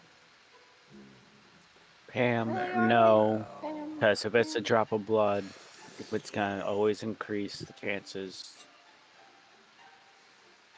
Besides, it's just a hag. What's the worst if the 2 of us have a deal? Well, none of you are stepping up to offer the deal. You spoke up before I could. I'm coming. I guess Chris and Oh. I will split the deals. Very well. Give me your hands.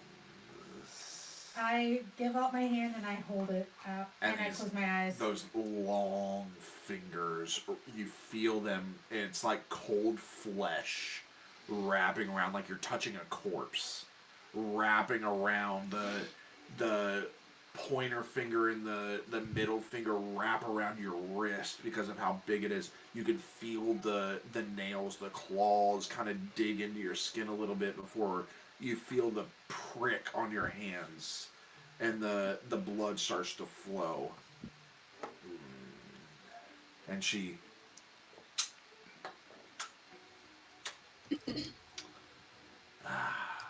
I hold up my hand to Chris, I'm like, is the blood gone? No. it's done. I subtly wipe the blood off my hand, and I kind of like peek and like, he's like, and it's gone. I'm like, okay. Now ask your questions one at a time. How do we stop Ragnarok? By killing the one who's causing it. You can give me more information on that. I can. Please? Find the one who's causing it. Who's that? Well, if I told you that, that would spoil the surprise. It's Belvis, isn't it? Yes. What? No. It's Ben. Plot twist. What? He's a secret agent. Secret agent, man. I look to Shard, I'm like, I highly doubt he's a secret agent. He can barely keep a secret. What's your next question? Because I'm done answering that one. How do we survive the Veilstrom Forest? By passing the trials and bringing harmony to the forest.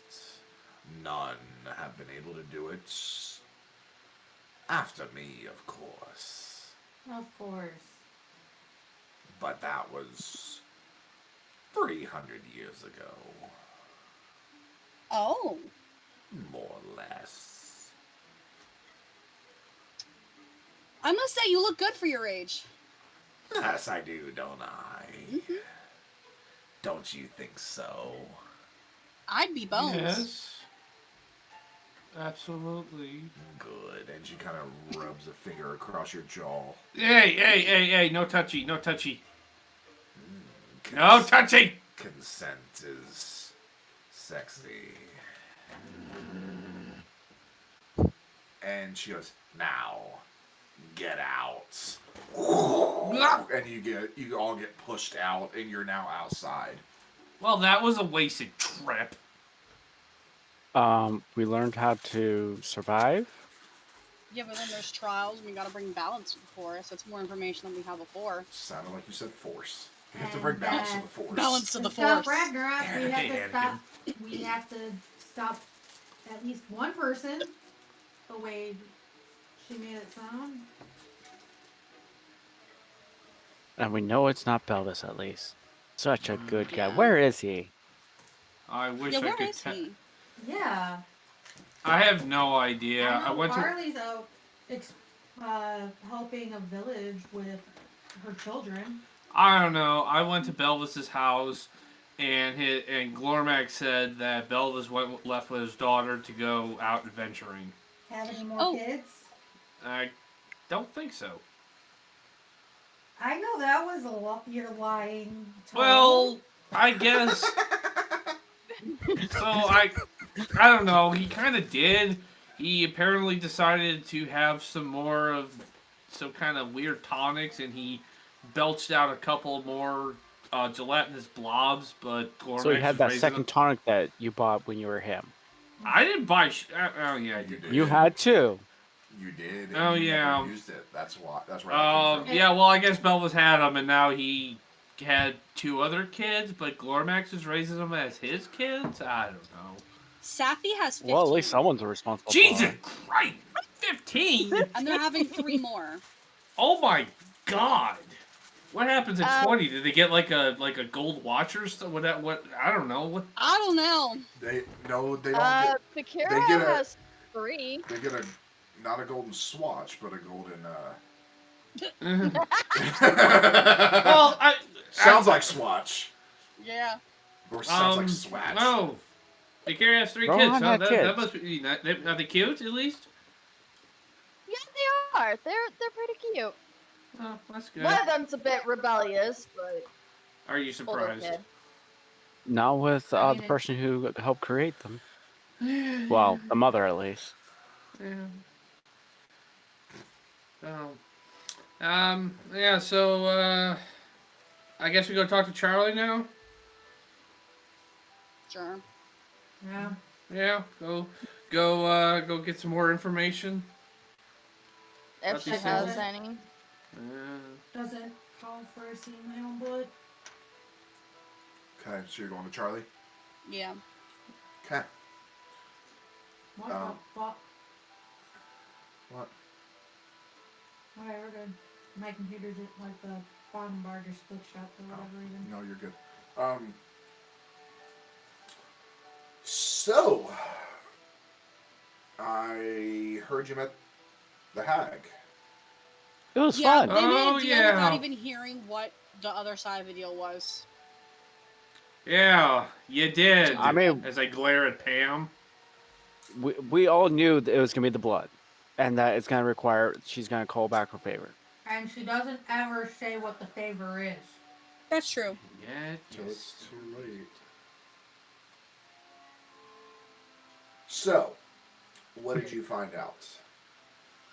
There's somebody's- trials There's- That we have to fight someone. and bring balance to the forest. Okay, Anakin. Valenstorm Wood. Mm-hmm. Oh. Yeah. Oh. Somebody's doing a ritual to make Ragnarok a thing. So you're going to Veilstorm. Yep, sounds like it. Yeah. Well, it was nice knowing you. We Thanks for made the a deal vote to of figure out how to confidence. survive. Appreciate the vote of confidence. With the hag. Yeah. I'm sure she gave you the full answers. No, We know she didn't. Of course not. we're used to it, so it's better than her Well- not answering. I guess I won't spoil the surprise either. What? What? No, Well, please, by all no, means. please. But Let's make a deal. I'm kidding. Okay. Listen, I'll just tell you straight up where we are. Remember, we didn't know where this place was. The gods just kind of put us here. But this is the outer skirts of the Feywilds. Oh. How did Arlie feel about finding that out? She doesn't know. She's been gone. Oh, she's Great. gonna be pissed when she finds out.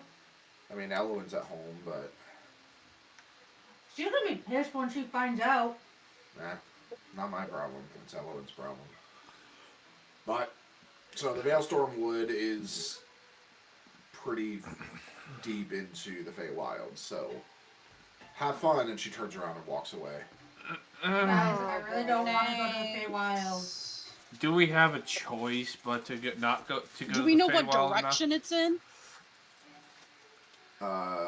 Yes, because I read it. Oh, that's right. actually, look in your pockets. Dig Okay. around I in kind my of pat pocket. around and pull something out. I have pockets. You pull out a large book. The Tome. Archibald, you son of a bitch. And I open to. Ben, did you sign for this?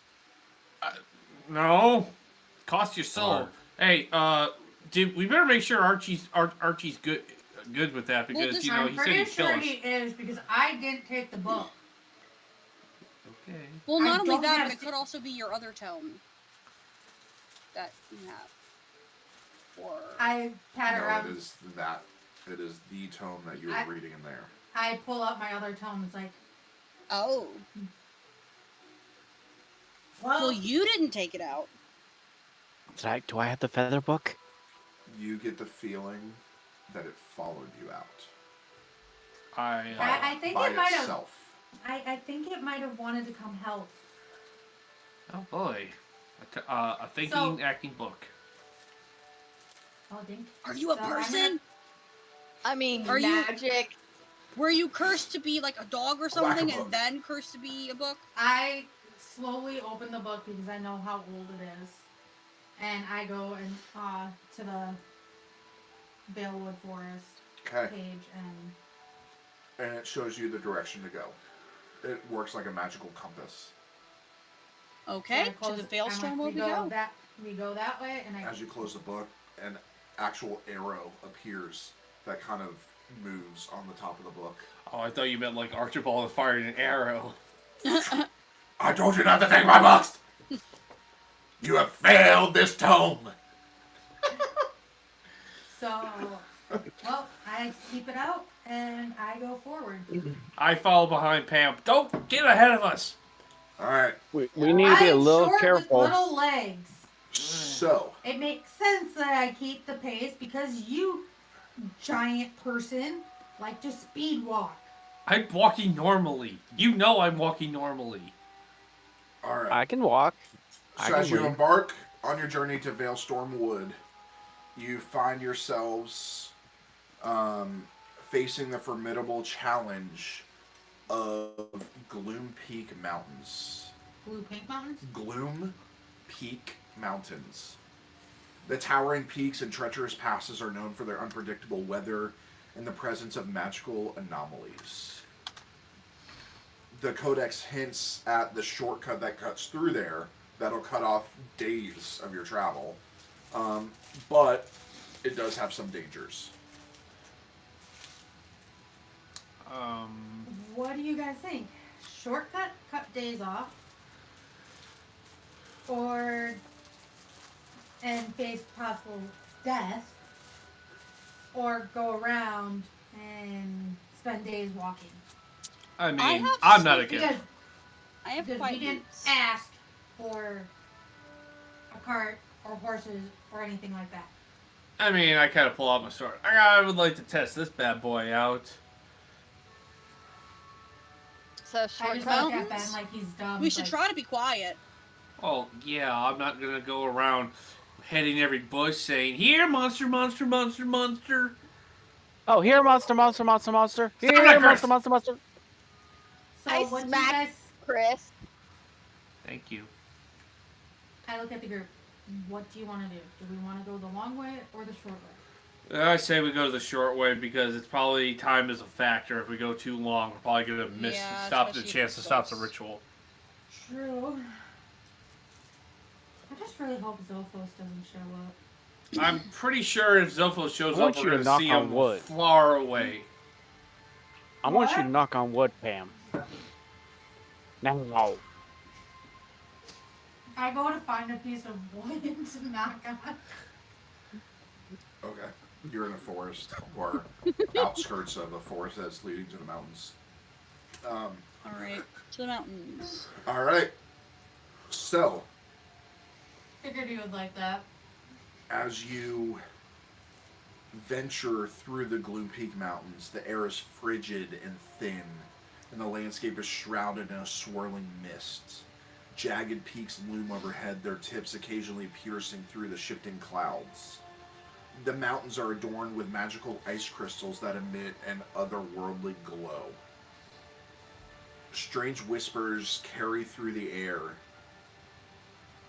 echoing off the mountain walls. These eerie voices seem to speak in forgotten languages, and their sources remain elusive.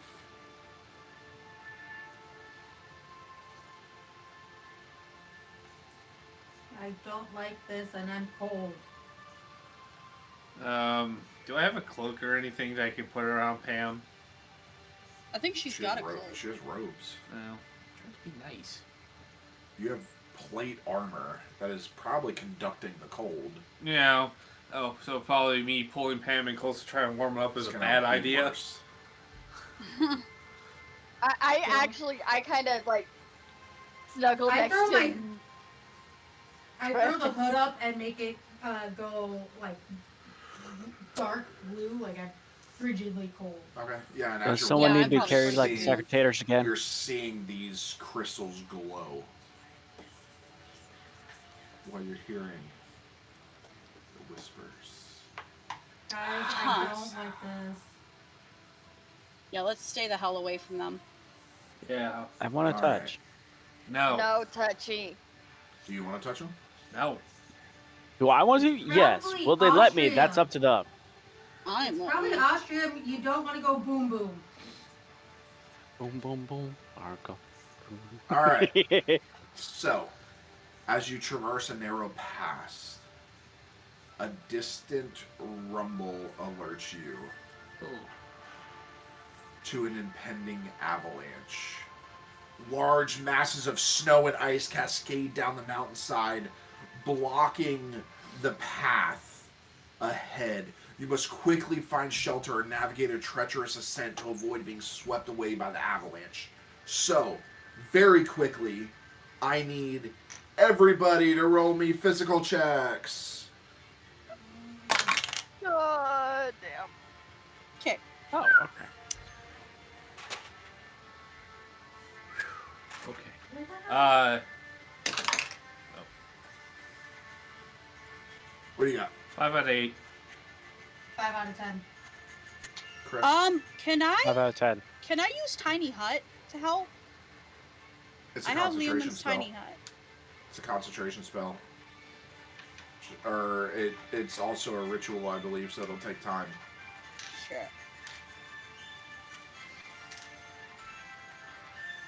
Ten out What do of you got? 10. Yeah, it says 1 minute. Yeah, ritual. so you will be buried in a minute. Well, I got a 4 out of 12. Okay, so you're all running as this avalanche is coming. Elliot actually falls into the snow on this narrow path. Who crit? Somebody I crit, did. right? Kara, you I- can 10 out of 10. grab Elliot and kind of pick Yep. him up and keep going.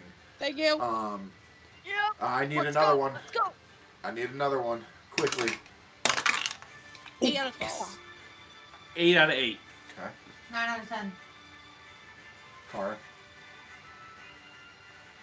Both of you got 2. Out of 10. Which one of them do you help? I would DM that to him so then you don't have Yeah. to say it out loud. Well, they're gonna know. They're Yeah. gonna know who he chose. Oh, Which one of them is falling to their death? right Okay, Oh, let's put it shit. this way. I'd prefer you to I help my say wife. Kara. I say Kara. I save Kara. now? Okay, so Kara falls and you grab Kara, pick her up as Chris falls down and starts getting left behind. Chris, you pick yourself up and keep running. Chris, you fail again. You're getting buried. If somebody can't help you. God. All right, again. 11 Actually, out of 2 more 12. times. I'm sorry, it's 3 fails. It's 5 not out of 8. 3 times. 5 out of 8. Oh, God! It's Like not a 3 from 10. times. Okay. It's not 3 times. And nobody crit. No. So, in the snow, as you guys keep going, the snow is burying Chris. You guys can keep going, or you can try and trek through the snow Check this Shit, you Check gotta to the help snow. him. as it's coming down. I Yeah, gotta we're save gonna him. have to help him. Okay, guys, you have fucking magic. Oh, wait. What are you guys doing? I don't have magic. Let me look. Hey, sorcerer who has dragon blood should be I able to cast Mage cast Hand. fucking fire. I cast Mage Hand. Oh, Okay. Grab him. Yeah, I got Mage Hand too. I'll help. Roll for it. Yep, Mage Hand as well. What is Mage Hand again? That is conjuring. Oh shit. Okay. Okay, I am trained Everybody's in that. mage handing. 10 out of 10. Yep, 5 out of 10. 7 out of 12. I crit. Okay. So you see these 3 mage hands, and what I'll say is you, Pam, and Carter, you can start digging the snow, or actually no, as the snow's coming in, the mage hands are holding the snow back. As Elliot goes in, grabs with the mage hand, and you pull Chris out. It's time to go. Physical. Let's go. Oh, I got an 8 out of 8. 4 out of 12. 6 out of 10. Okay. 8 I out of 10. hate the snow. It's my second failure, I think. I cast Mage Hand again. God, Okay. son. Roll for it. Were you? No, he's. I mean, I'll try if I 4 can. out of... 10. Okay, that's a fail. You can mage hand yourself, yeah. It's a. I'm gonna it's try a and mage cantrip, hand my so it's- husband. Okay. I Okay. got an 8 out of 10. Okay, so you can mage hand yourself out. Chris, don't you have anything that can help? 7 out of 12. As soon Okay, as I can touch so- a tree, yes. If I can catch up. So, Kara, you're gonna stop the snow while Ben, since you crit, you can pull Chris out. I need one more. One more before you find your way through and the avalanche stops. 8 out of 12. 9 out of 10. Another 8 out of 8. 9 out of Is that 10. another fail, Chris? Okay, You I'm gotta gonna try to change your help fucking Chris. dice. You don't have to. Yeah. Ben crit. Okay. So Ben, you're able to drag him out as you guys make your way through. Change dice, Chris. I have so, twice. You need more dice. As you guys kind of settle down, I looked at Chris. I was like, "What the hell is up with you and tripping over your own feet?" I like the He snow. doesn't know how to walk in the snow. He's from the south. We're from Kansas. they There's get a lot of snow there. I was born in Is there- Colorado. Is there though? Yeah. Do you remember Oh how yeah, to I know walk there is. I'm just joking. in the Yes. snow? 'Cause I would go there almost every summer. All The right. mountains. So, as you continue, ghostly figures frozen in time appear intermittently along the trail. These spectral remnants are echoes of past travelers who faced the challenges of the mountains and did not survive. They're not moving, they're kind of just stuck there. So you, as you're walking by, you can actually see everything behind them, but you're watching them kind of flicker in and out. You're hearing that the whispers are coming from them as they're trying to beckon people to save them. Do you recognize any of these people? No. Let's just keep going. So as you move along, in sheltered pockets of the mountains, bioluminescent lichens cling to the rocks. These natural sources of light guide you through the darkness as the darkness comes. But they may attract the attention of local creatures. So do you travel through the dark? Or do you rely on their glow and continue forward? I say we stay by the light.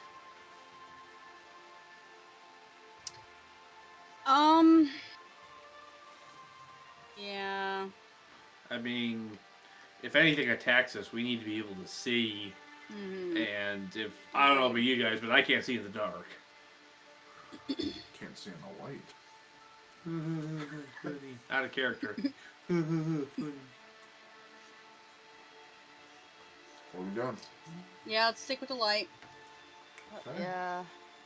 I'm gonna draw my sword as we're walking through this, just to kind of just be ready in case anything lunges at us. Okay. I Yeah, I'll wanna have my touch his bow sword. ready. I want to touch his sword and do flame blade. Hey, get away from my stuff. No, you want that. Oh. Fire. Oh, I thought he was doing something. Okay, yeah, by all means then. Okay. I I hold need the you fire to sword. roll for that, please. That's gonna be conjuring, or I'm sorry, restoration, because it's a buff. Please don't set me on Oh, fire, okay. Chris. Oh, No, no just promises. Oh, look, it has to be the D10 I've been again. Oh, no. No whammies. 4 out of 10. Okay, so it does not. It kind of sparks a little bit and then dies down. I mean, No, I thanks, have Ed. fairy fire, but I don't think that'll help us very much. Not really. Well, thanks anyway, Darn. Chris. So everybody, roll me a sneak, please. Okay. What? Do my Sneak. boots do anything Sneak? towards my sneak? They give you advantage. What So about did mine give me advantage Okay. too?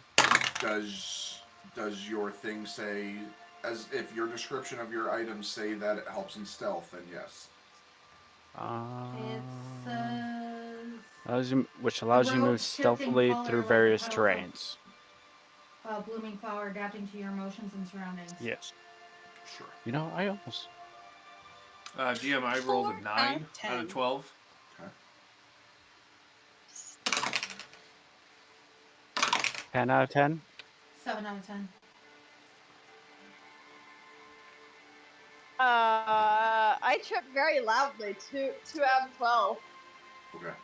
We're taking a group average. Alright, so you're able to make it through without attracting attention of any animals, which is a good thing here. Because these animals are not friendly. But you do occasionally hear, as you're walking, you hear the snarling behind you, and then just the occasional howl of a wolf. Kara, are those your kids and Bakira? Or Bakira's kids and you? You know what I mean.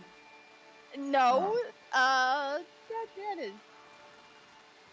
Their And then the- house would be very much deeper. The pitter patter of snow above you as whatever's there keeps moving. Yep, alert everybody, we're not alone. Yeah. You finally see the edge of the mountain leading into the threshold of Veilstorm Wood. I want to take a look around and see if there's anything like an ambush or just something where something can pop up from us from between where we are to the threshold of the wood. Make an observation check. Okay. Do we want to rest here? I can make a tiny hut, Something? but Shit. it takes a minute. 2 out of 8. I look around to see if I see anything lurking, ready to attack. Make an observation check. Guys, wish me luck because I am trained in that.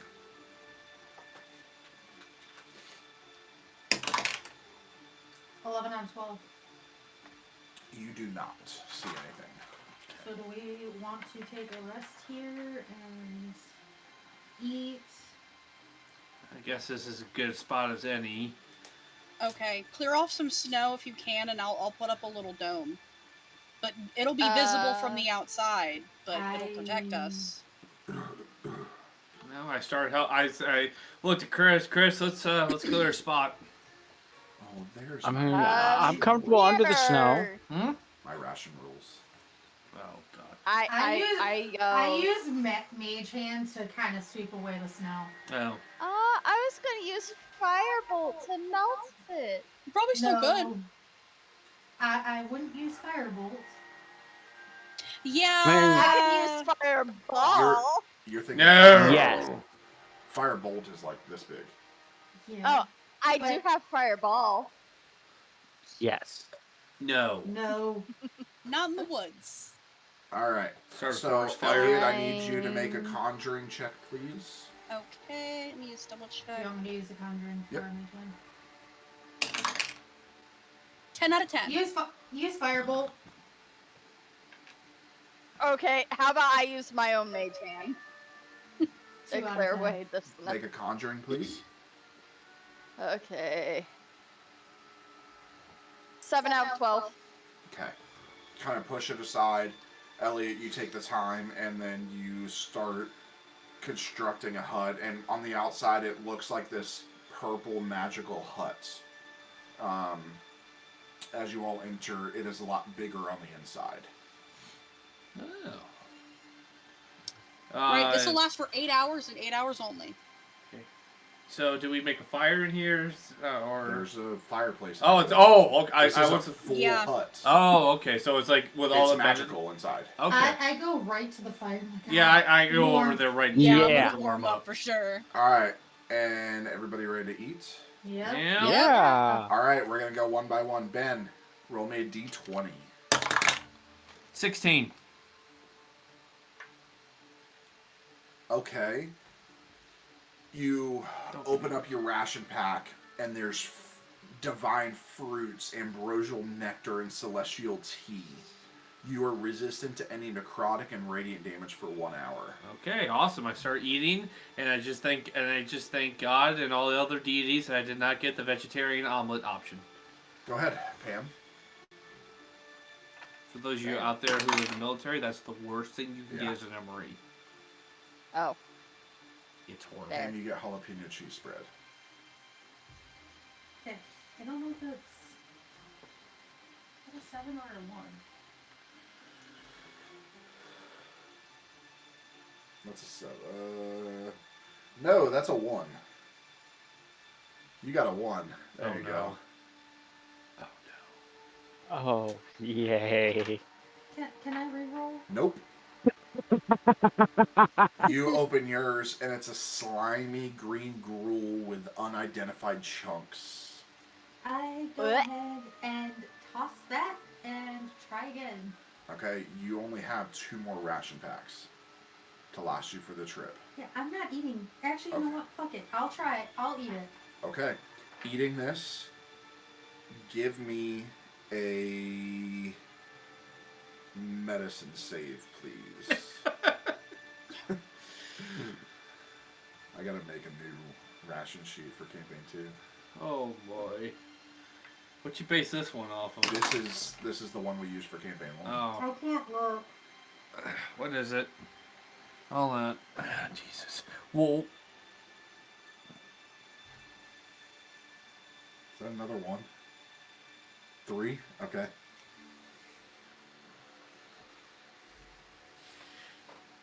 Okay.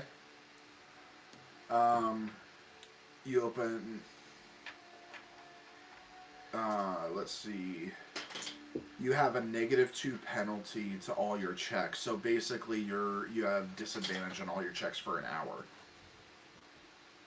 Okay. Okay. Elliot, Yep. D20. I got 17. You open yours, and it's a lavish assortment of exotic delicacies from far-off lands, accompanied by rare elixirs. This legendary feast gives you advantage on all throws for 1 hour. Okay, nice. reminds me of some of the French Army rations. Fun fact, the French Army have wine in their meals ready to eat. Oh, wow. Kara.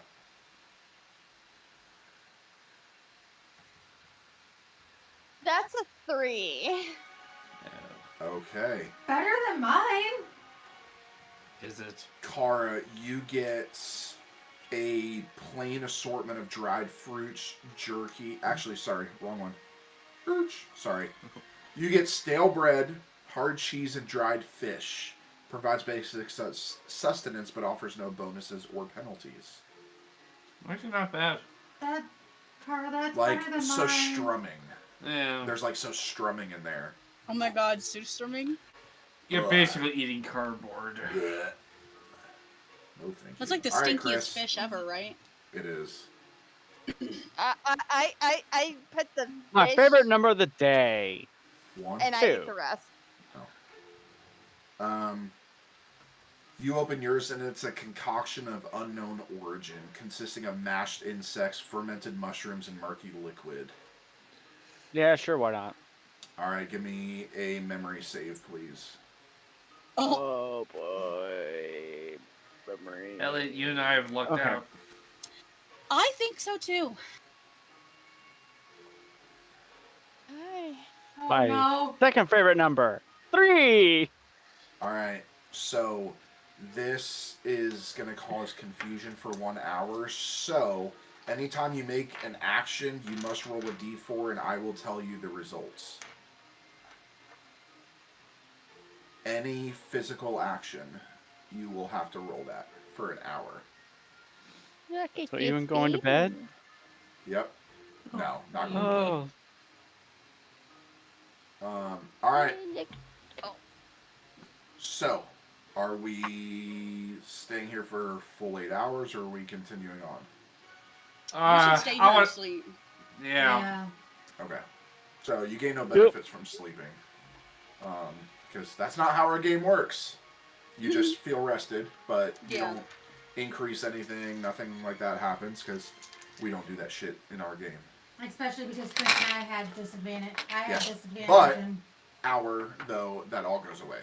Yeah. Because it only lasted for an hour. So Yeah. that does go away. Alright.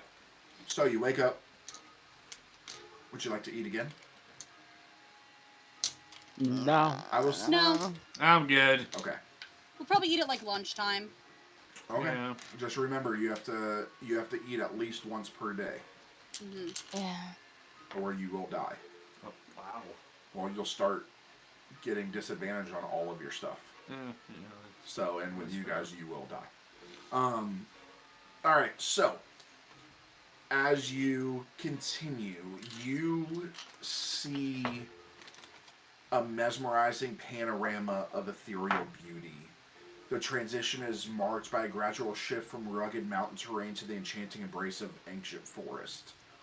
Veilstorm Wood sprawls before you like an endless sea of towering trees, their trunks adorned with mystical runes that pulse with a soft, otherworldly glow.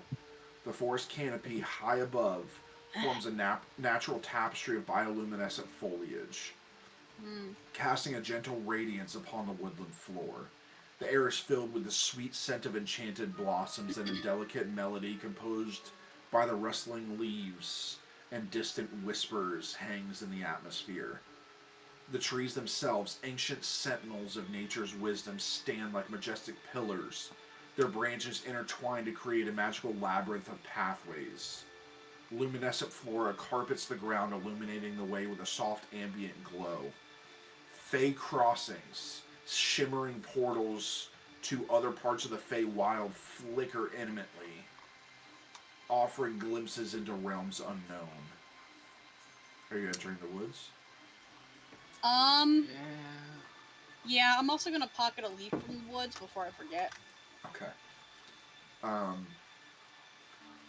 As you step into Veilstorm Wood, you feel the subtle hum of arcane energy in the air, a testament to the forest's deep connection to magic. The boundaries between the material plane and the Feywild blur, creating an ambiance of wonder and mystery. It's a realm where time dances with the leaves and the spirits of the ancient Sylvan Guardians watch over the secrets hidden within the heart of the enchanted wood. Your journey through Veilstorm Wood leads you to a serene clearing bathed in the soft glow of enchanted flora. In the center of the clearing stands a colossal, ancient tree, its gnarled branches stretching towards the sky like ethereal fingers. This tree, known as the Elder Tree, serves as a focal point for the mystical energies that course through the forest. Guess we need to start looking for sigils and or challenge entrances. What those look Let's like. head towards the tree. And I go from take there. the book back out of my pocket and I hold it out Okay. to see if the arrow's still there, to see which way we should go. It points right to the Elder Tree. Looks Alright. like we're going to the Elder Tree. The tree we go. Alright. As you approach, the Elder Tree's bark begins to shimmer with radiant energy, and its roots, intricately entwined with luminescent vines, create a mesmerizing pattern on the ground. The air around the Elder Tree vibrates with an almost musical harmony, resonating with the very heartbeat of the Veilstorm Wood.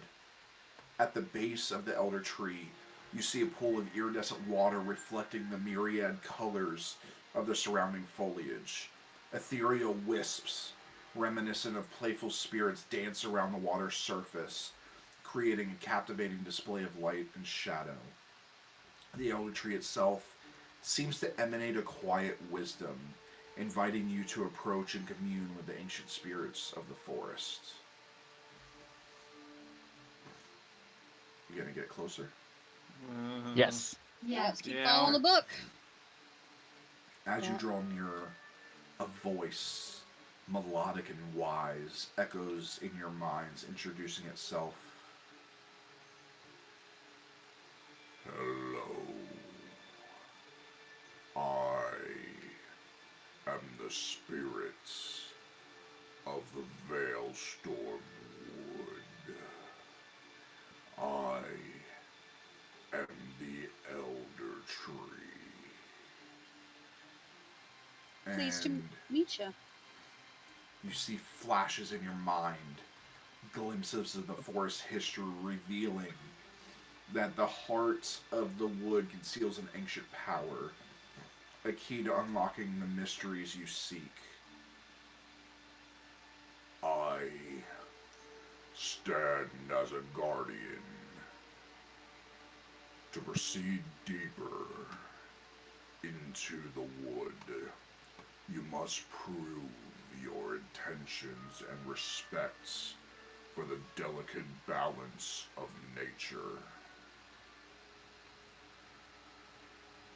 Okay.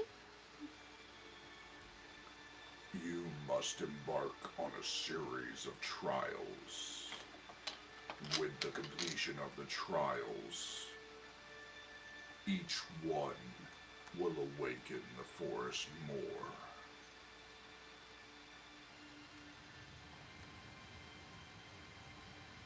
Okay. First, the trial of harmony.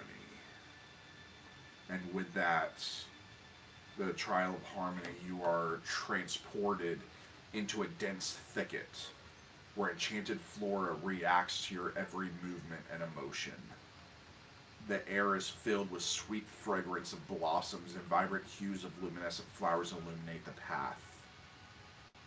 The trial of harmony requires you to move through the thickets without disturbing the delicate balance of the magical plants. Okay.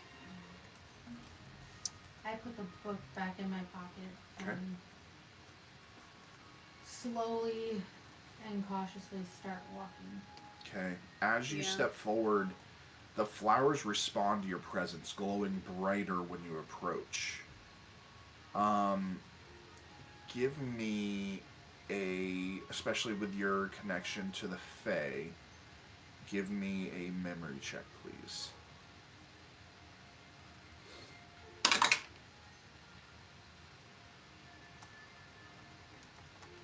Is that a 1? So now that you lose your connection to the Fae, Really? no. No, but you're kind of aggravated that you can't understand what's happening, and the plants begin to glow red. I take a breath, calm down, and try again. Okay. 8 out of 10. Okay. As you're doing this, you guess that the key is a calm state of mind. Negative emotions can cause them to react or emit unsettling vibrations. You notice that the enchanted plants seem to mirror your emotions. I take a step back and I tell the group we need to control our emotions and not have negative emotions, because we have negative emotions, it impacts the flowers. I got anxiety, but I will try. So do I. And Fun. PTSD and a lot of other shit. So this is gonna be fun. Yeah. Alright. So this is going to be a group check. Everybody give me... Let's do memory checks. Memory? Oh, son of a bitch. Okay. 5 out of 12. Okay. Fail. 10 out of 12. I'm beginning to 10 hit the out of D10 12. dice. Hold on. Hold on, guys. Cara, 10 out of 12? Mm-hmm. Okay. Do you want to And borrow one of mine? a natural 1. Another fail. Chris, what did you get? My favorite number, A natural 1? a 2. What'd you get, Ben? 11 out of 12. Okay, so it's mostly a failure. So as you all begin to step all of the plants begin to glow red as you all begin to get frustrated. Just try to calm down. What are you guys doing? Taking a deep breath. Keep going. I'm gonna try to clench calm my down. amulet that allows me to commune with nature, get a little bit closer to nature. And I'm gonna clutch the pendant that my patron gave me. You know what? I'm gonna play my harp while we walk to see if that helps. Okay. Everybody go ahead and give me another memory, please. 10 out of 12. Another memory? 5 out of 10. 8 out of 12. Okay. 9 out of 12. 2? So mostly a success. Yeah, mostly So the success. plants seem to calm down a little bit Oh, yeah, I want the box again. and go to a colorful I'm gonna steal all your glow D10s in here and give you back the ones that don't like me. as you continue to walk forward. I need it again, please. Memory. 9 out of 12. 7 out of 10. 12 out of 12. 6 out of 10. Okay. 3 out of 12. Okay, mostly a success though. So you continue to take steps forward and the flowers continue to glow bright colors. I need another one. 2 out of 12. 10 out of 12. Okay. 4 out of 10. 7 out of 10. 6 out of 12. Kara saved it for you guys. Yeah. Whew. So they begin to continue to glow, and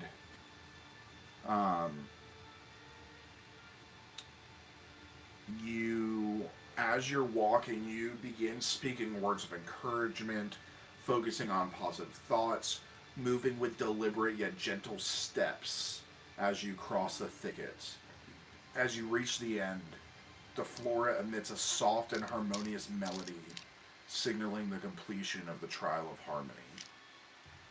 The path ahead opens, revealing a continuation to the next trial. All right, let's go. The trial of balance presents you with a narrow and winding pathway suspended high above the forest floor. Fuck you, asshole. You know I'm a klutz. The path is fraught with magical obstacles that shift and sway in response to the movements of those who tread upon it. I'm not. The air is thick with the sounds of rustling leaves and distant whispers, adding an otherworldly ambiance to the challenge. Now, for this, everybody, give me physical checks, please. You must succeed in 4 of them in group checks. 10 out of 12. Okay. 10 out of 10, baby. Okay. Ooh. Let's write that down. That's not gonna happen again. 9 out of 10. Asshole. Okay. I'm not klutzy yet. Flipping that one for sure. 4 out of 8. 4 out of 10. Okay. Mostly a success. So, you begin teetering on this path.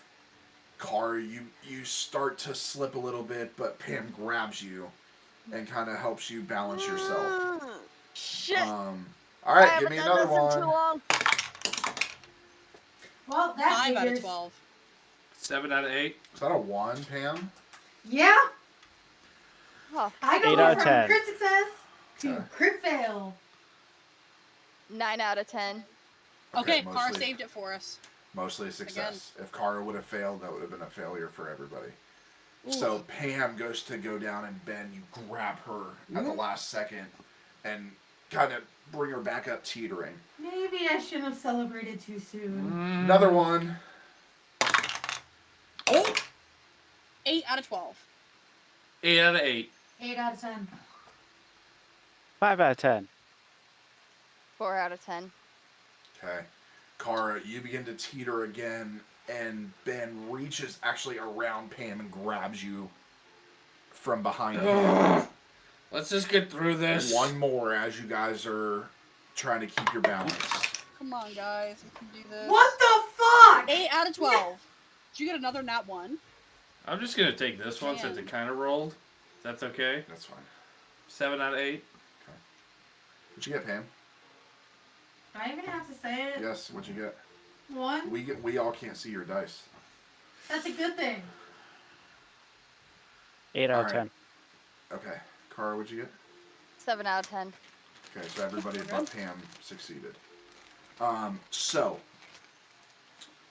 as you're moving through, magical illusions and distractions are attempting to throw you off balance. Phantom gusts of winds challenge your stability, and illusions of perilous drops appear at the edges of pathways. As you progress, the path becomes more treacherous, demanding increased coordination. Magical barriers react to any imbalance, adjusting their height and position dynamically.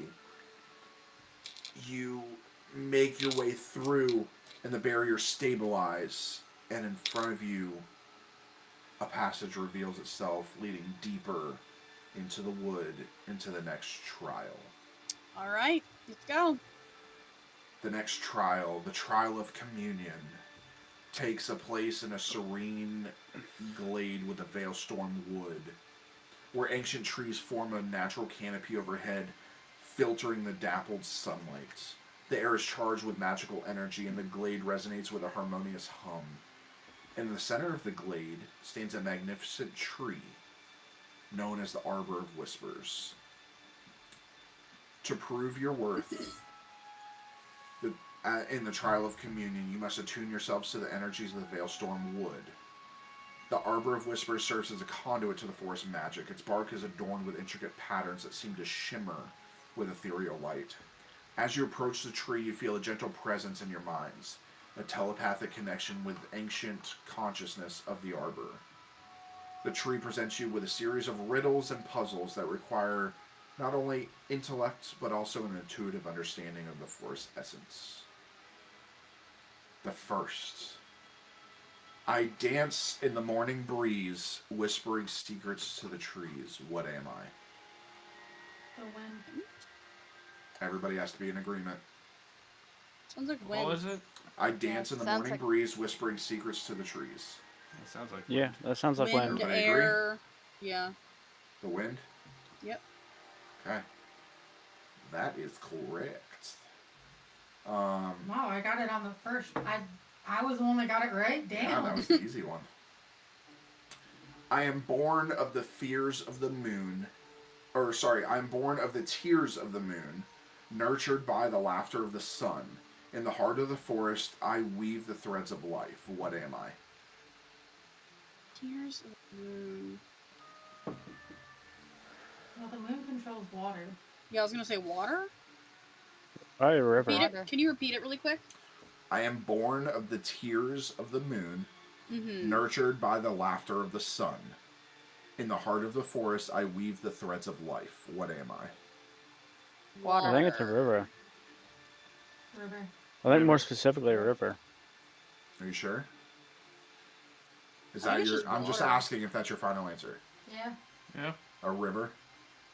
Yeah. All right, everybody, make me memory checks, please. Memory saves. Oh, I don't say it. 2 2 out of 10. out of 12. 3 out of 10. 6 out of 12. 12 out of 12. Okay. So, if you fail one more time, you will start having disadvantage for each of you that fail. All right. I am born of the tears of the moon, nurtured by the laughter of the sun. In the heart of the forest, I weave the threads of life. What am I? Earth? Y'all are gonna kick yourselves.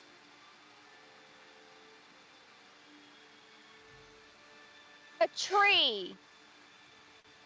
How is that the tears of the moon, though? That's what I'm confused about. Okay. Everybody, everybody roll me a memory check. I'll save a check. 1. 9 out of 12. 6 out of 10. 11 out of 12. 9 out of 10. Okay, mostly success, so I will help. When we say tears, what's the word that usually comes after tear? Drop. Okay, so think about that. And the tears of the moon, nurtured by the laughter of the sun. So what comes at night from the moon? Darkness. No. What Light. comes out? Light. No. The tears of the moon. What is Okay. that? You guys said it before. Water. Right? Water. Yeah. But what is nurtured by the sun? So what Plants. happens at night with water and it's still there in the morning? Morning dew. Going to? Oh, yeah. Do what? Dewdrop? Dewdrops. Dewdrops. Yes. So the tears of the moon are the dewdrops. They are nurtured by the laughter of the sun because they are there in the mornings. And in the forest, that is how the plants are watered when there's no rain. Yeah. Okay, dewdrops. That was a pretty deep one that I did. Yeah. I was feeling very intuitive writing that one. Okay, so I will count that as a success because you did succeed on your rolls. All right. I am the guardian of the night with a cloak of silver light. What am I? Twilight? Sunset? Robert The moon. Pattinson? Yeah, I The was thinking moon. the moon. The moon. Moon. Everybody in agreement? Moon. Okay. That's correct. Alright, next one. I am the echo of a forgotten song, the shadow of a fleeting dream. In the realm where roots entwine, what am I?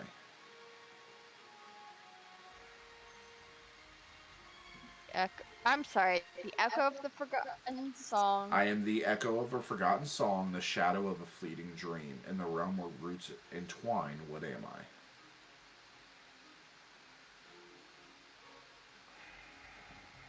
I hate riddles. Yeah. See, the first part makes me think of a memory, but the last part throws me off. Mary Loss. I don't think. No, it's the roots part. Like, I don't think that I has will to do with say memory. the answer is in the riddle. Okay. Repeat it again? I am the echo of a forgotten song, the shadow of a fleeting dream. In the realm where roots entwine, what am I? Shadow. Dream. No.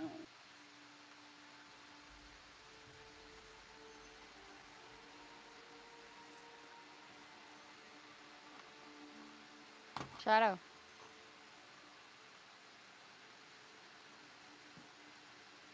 What happens when a song goes away?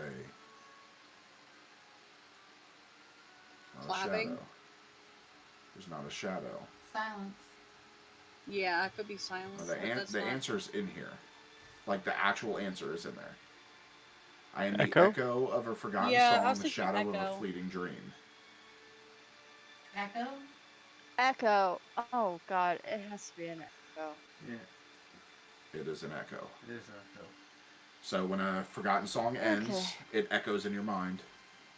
And then the shadows of a fleeting dream are called echoes, dream echoes. Does a shark say? Ben loves Baby Shark. No, I don't. In the dance of seasons, I wear many hues. I'm the artist of the forest, painting with vibrant views. What am I? Leaves. Tree. Right? And in the dance of seasons, I wear many hues. I'm the artist of the forest, painting with vibrant views. What am I? It's gotta be leaves. The leaves themselves are what changes, not the trees. Yeah. I mean, besides shedding. Yeah. I think it's leaves. I'm going to ask for specificity. Tree leaves. I'm Yeah, gonna ask for trees. specificity. Autumn Seasons? leaves. Thank you, Chris. Autumn leaves. Autumn leaves. Oh. We're talking about the dance of seasons. Most tree leaves are green till autumn. That's when they paint a beautiful hue. Yeah. And with that, a passage opens deeper into the Veilstorm Woods as you complete that trial. The glade responds with a burst of harmonious energy, and the ancient trees' patterns glow briefly with a radiant light, acknowledging your understanding and attunement to the forest mysteries. The next is the Trial of Preservation. It unfolds in a serene glade within Veilstorm Wood, where ancient trees stand like silent sentinels. As you enter the glade, a mystical aura envelops you, and a voice echoes in your minds. Before you are, so in here, I apologize, you are going to be preserving different things. The first one is the preservation of wisdom. Before you, a massive ancient book materializes. Its pages contain the collective wisdom of the woodland creatures. To pass, you must answer all the questions about a delicate balance of the forest ecosystem, demonstrating your understanding of nature's interconnected web. This is why you put the shit in there. Which species in the forest plays a crucial role in controlling insect populations, preventing them from causing harm to trees and plants? Spiders. Are you sure? Spiders. It's either spiders or birds. But I would say Spiders catch more bugs than birds. Yeah. Final answer? Yeah. Everybody give me a memory save, please. 2 out of 12. 3 out of 10. 10 out of 8 out of 12. 10. Okay, that's a success. You get another chance. One more time? Which species in the forest plays a crucial role in controlling insect populations, preventing them from causing harm to trees and plants? I know this from planting my own stuff. Bees. Because you can actually buy these things and put them in your garden. Snails? No. No. Carnivorous plants. Pam, give me Oh, a memory check. Please. Ladybugs. They are bugs. There you go. Ladybugs. Ladybugs do not Oh. eat plants. Well, good thing you knew that Yeah. because I failed. Yes. Sorry, I had to dig deep in my... Yeah, Yes. see, I thought of ladybugs, but I thought, no, they're bugs too. No, ladybugs, yes, they are bugs, but they do not eat plants. They are actually carnivorous.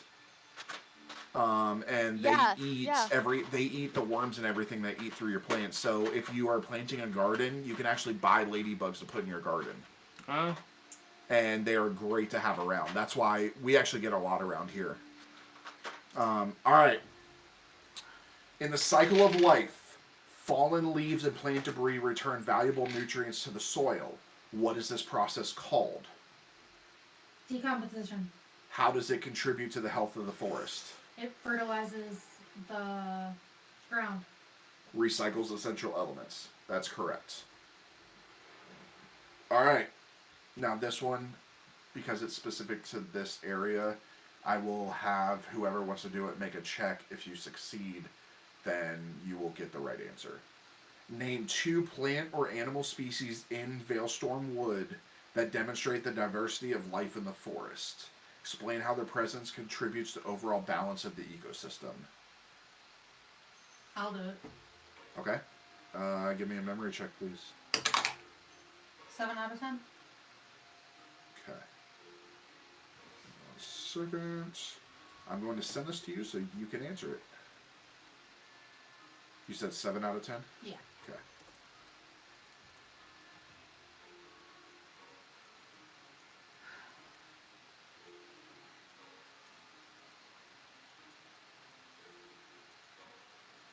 So it would be the 2 examples of plant or animal species are the silver fern leaf, a unique fern species, and the moon shadow owl, an owl with a distinctive coloration.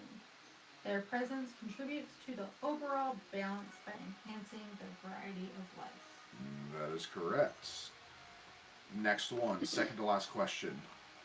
If you want to take it or somebody else can, describe an adaptation displayed by specific tree or plant in Veilstorm Wood that helps it thrive in the unique conditions of the forest. How does this adaptation contribute to the forest preservation? Who would like to make a memory check for that? Sure, why not? Okay, go ahead. Please don't screw me over. 12 out of 12. There you go. Here is your answer. A specific example of adaptation is the Luminara tree, which has developed bioluminescent properties in its bark to thrive in the low light conditions of the forest. This adaptation helps the tree attract insects for pollination and disperse its seeds effectively. It's one of my new trees I made. All right, last question. How can humans positively contribute to the preservation of Veilstorm Wood without disrupting its natural balance? Provide at least 2 sustainable practices that promote harmony between the forest and its human neighbors. But not in character by humans not being humans. Yeah, right. Who wants to take it? I'll roll. Okay. 11 out of 12. Okay. All right. There you go. And this, everybody that's watching, please follow these practices in real life that Elliot's about to say. We can positively contribute to the preservation of Veilstorm Wood by adopting sustainable practices such as limited logging, promoting reforestation, and respecting designated trails to minimize disturbance to the natural habitat. Supporting conservation efforts and educating others about the importance of the forest can contribute to its well-being as well. Only you can prevent forest fires. But, seriously, in real life, follow those practices. So, with that, you go to the next part of this, the Guardians of Growth. So as you stay in about the same place, you encounter mystical tree spirits known as Arbor Wardens. These spirits challenge you to prove your commitment to preserving life. Each of you must nurture and protect a sapling until it grows. This test requires patience, empathy, and a connection to the natural world. Ben, you get a sapling. This is the Flameleaf Oak. The Flameleaf Oak sapling is known for its vibrant, fiery colored leaves and sturdy build. What you're going to do is I'm going to have you give me... we're going to go ahead and do medicine checks on this.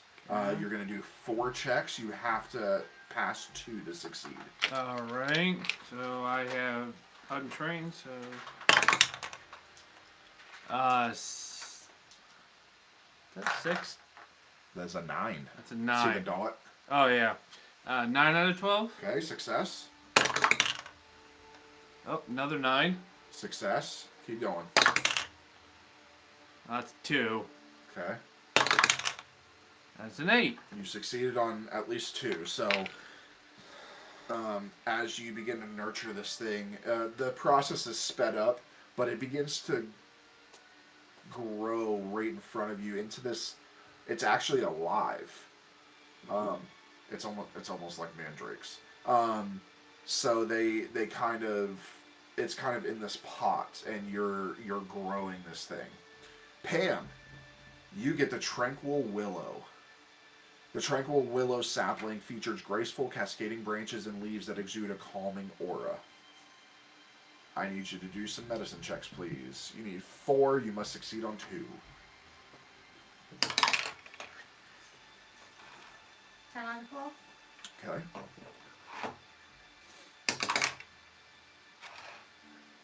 5 out of 12. Okay. 2 out of 12. Okay, you have to succeed on the next one. 2 out of 12. 1 out of 12. Okay. And with that, your willow dies. I have a black thumb. Now, because of that, everybody else must succeed. Oh no. Great. Actually, the majority of you have to succeed. So there can be 2 failures and 3 successes. All right, Elliot, you have the Harmony Maple. The Harmony Maple sapling is characterized by its well-balanced branches and vibrant, harmonious colors. Go ahead and give me your checks, please. 4. out of 12. Okay, fail. 2 out of 12. Fail. 3 out of 12. That's a fail. Your maple dies. Chris and Kara, I hope you have green You plants. guys I have don't to have plants. succeed. All right, Kara, you get the ethereal blossom.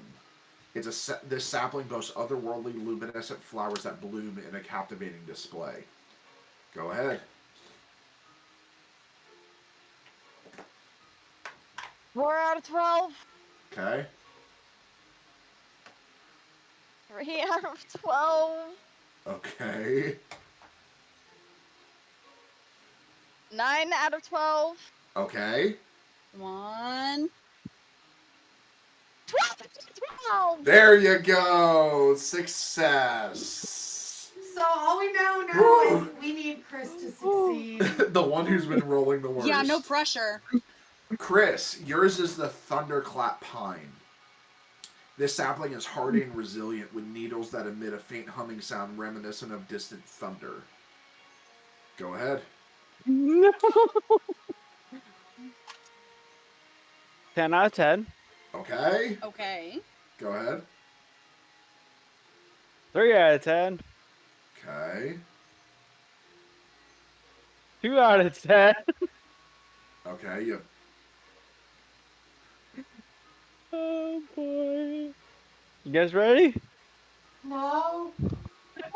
Oh, fuck. Well, you got 4 a 10. out of 10. Does that count as 2? I will allow it as long as you did not get a crit fail. I will allow the crit success. No, I got as 4 2. out of 10. No. I know, but you got a 10 out of 10 before. Mm-hmm. I'm giving you a success on that. Oh. So that's going to count as 2. So, Pam, yours died. Elliot, yours died. The rest of you, yours succeeded. So, with that, you move on to the next part of this trial, which is elemental harmony. This is going to test your connections.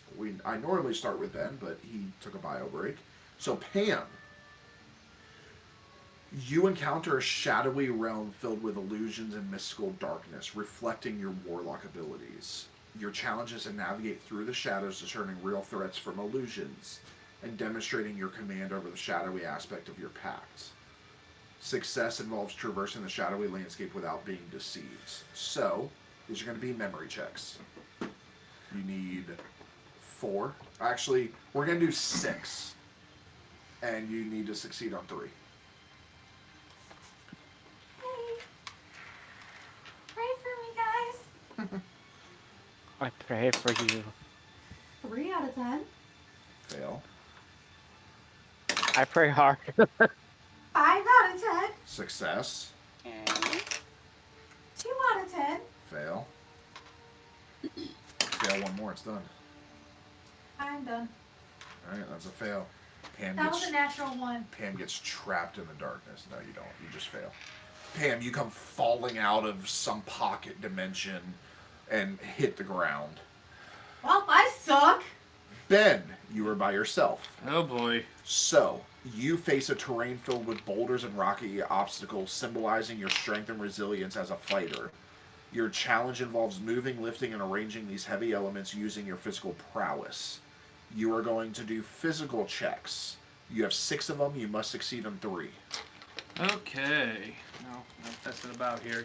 Get dice out. Physical, you said? Yep. Alright. Oh, that sucks. 2 out of 8. Fail. 3 out of 8. Fail. Oh, 5 out of 8. Okay, that one succeeds. Again? Oh yeah, you're doing 6. 7 out of 8. Okay. 8 out of 8. And that's it. So you're moving these boulders, breaking stuff. You succeed as you pop out of this other dimension and land. Cool. Nice. All right, Elliot. Okay. You face a series of resonating chambers filled with sound waves, aligning with your musical abilities as a bard. Your challenge involves creating harmonious tunes and manipulating sonic frequencies to traverse the chambers. So, you are going to do an instruments check Okay. for these, which I'm assuming you pump stuff into as a bard. It's trained. Okay. I wanted to do a lot of magical. All right, so do 6 checks, please. You must succeed on 3. 4 out of 10. Fail. 2 out of 10. Fail. Come on. 8 out of 10. Success. 2. Fail. You pop out, hit the ground just like Pam does. All right, that's Elliot, did you suck as bad as I did? Yeah. Chris and probably. Kara. You must succeed. God All right. damn Can I it. go first? I don't want to be left up to this again. Yeah, put all the What? pressure on your wife. Yep. Sure, I'll let you go first. Yes. Damn it. Chris, you encounter a magical glade where the flora and fauna respond to your druidic powers. Your challenge involves seamlessly shifting between different animal forms, showcasing your mastery over shapeshifting and the primal aspects of nature. For you, you are going to do... we're going to do restoration for this. Okay.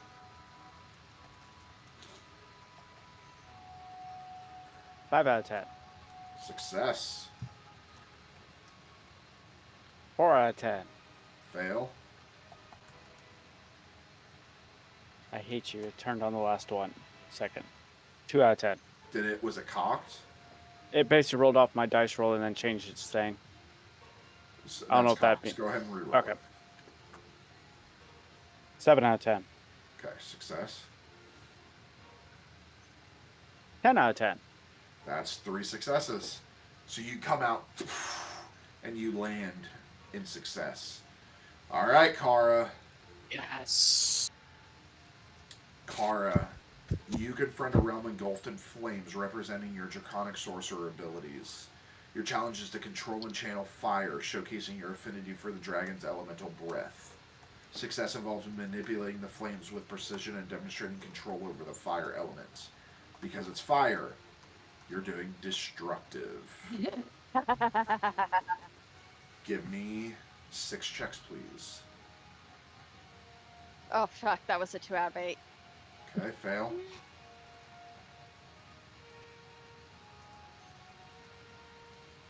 That was a 1 out of 8. Okay, fail.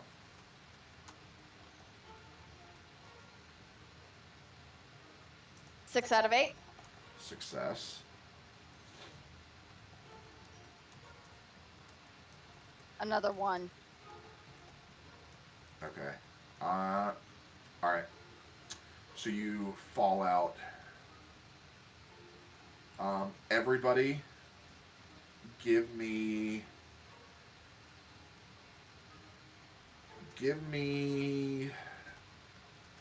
medicine checks, please. Medicine check. Yes. 4 out of this is gonna 12. be a group roll.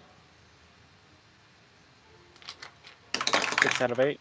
Oh, 12 out of 12. 5 out of 12. Just got a card. 1. Alright, so I'm going to count this as a success because of Ben's crit. Which means you succeed in the entire trial. Thanks to Ben. Alright. Thank you. So, a radiant energy begins to emanate from the core of the Veilstorm wood. The ambient magic in the air becomes harmonized, resonating with the elemental attunement of each of you. The saplings representing the Guardians of Growth start to glow with vibrant energy. As a collective force, your accomplishments trigger a transformation within the Veilstorm wood. The previously turbulent and chaotic atmosphere begins to settle, and a soothing aura of balance permeates the surroundings. The path ahead becomes clear, leading you deeper into the heart of the enchanted forest. The Guardians of Growth, the saplings tended by you, start to grow rapidly, reaching towards the sky with a newfound vitality. Each sapling now bears a unique emblem that symbolizes the elemental essence harnessed during the trials. These emblems form a radiant pattern echoing the harmony achieved by you. As you press forward, The atmosphere in the Veilstorm Wood undergoes a remarkable change. The once turbulent and chaotic woodland begins to transform into a serene and mystical realm. The towering trees adorned with ethereal foliage create a natural canopy that diffuses the dappled sunlight into mesmerizing patterns on the forest floor.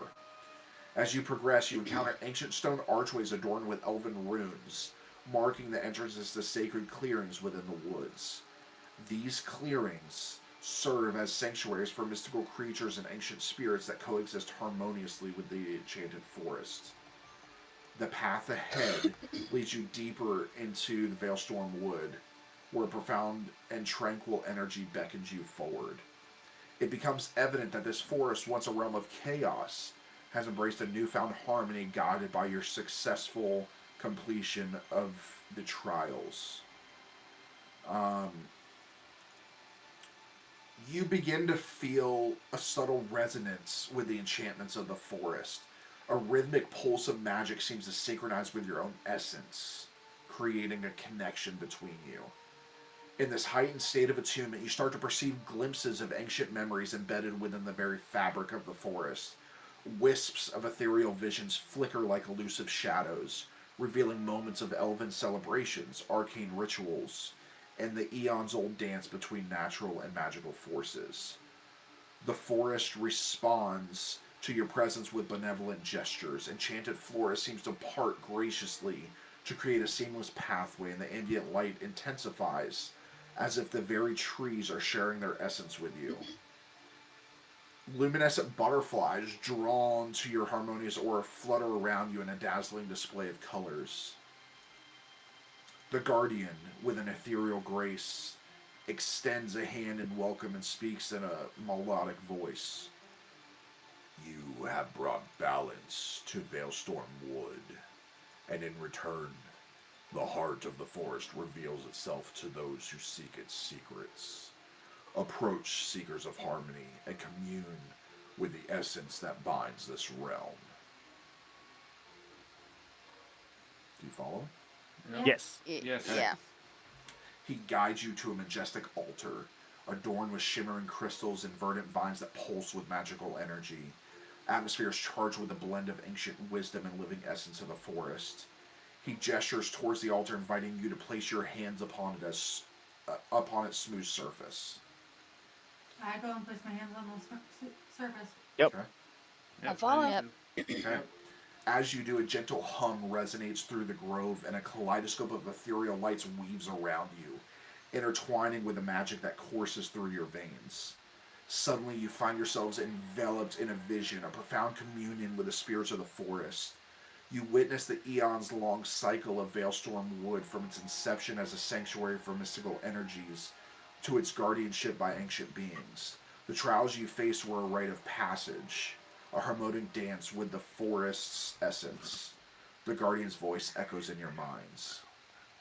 You are now bound to the heart of the Veilstorm Wood. Its magic flows within you, and yours within its. As the protectors of this realm, you carry the legacy of balance and harmony. Go forth, champions, and may the wisdom of the wood guide your steps. With that, the Guardian dissipates into a cascade of glowing motes, leaving you standing in the sacred grove, attuned to the very soul of the forest. You emerge from the Veilstorm Wood. The vibrant hues of the enchanted forest give way to the dreary sights of the once thriving village. What was once a haven of tranquility now lies in ruins. Buildings are scorched. Remnants of homes crumble, and the air is thick with an eerie stillness. This is the village you were just at, that Charlie and everybody else lives in. Looks I'm running. destroyed. Oh shit. I'm running to it.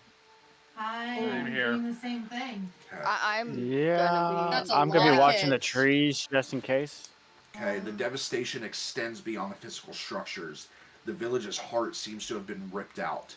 The lively chatter of townsfolk has been replaced by an ominous silence. The once...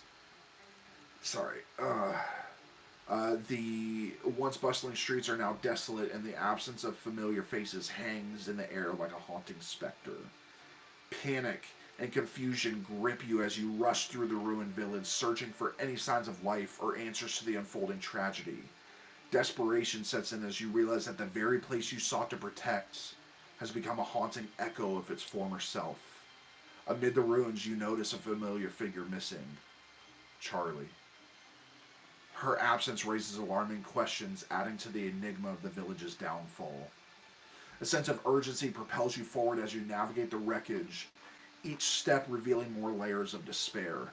The once vibrant community has been replaced by an unsettling stillness, leaving you to grapple with the harsh reality that your journey is far from over.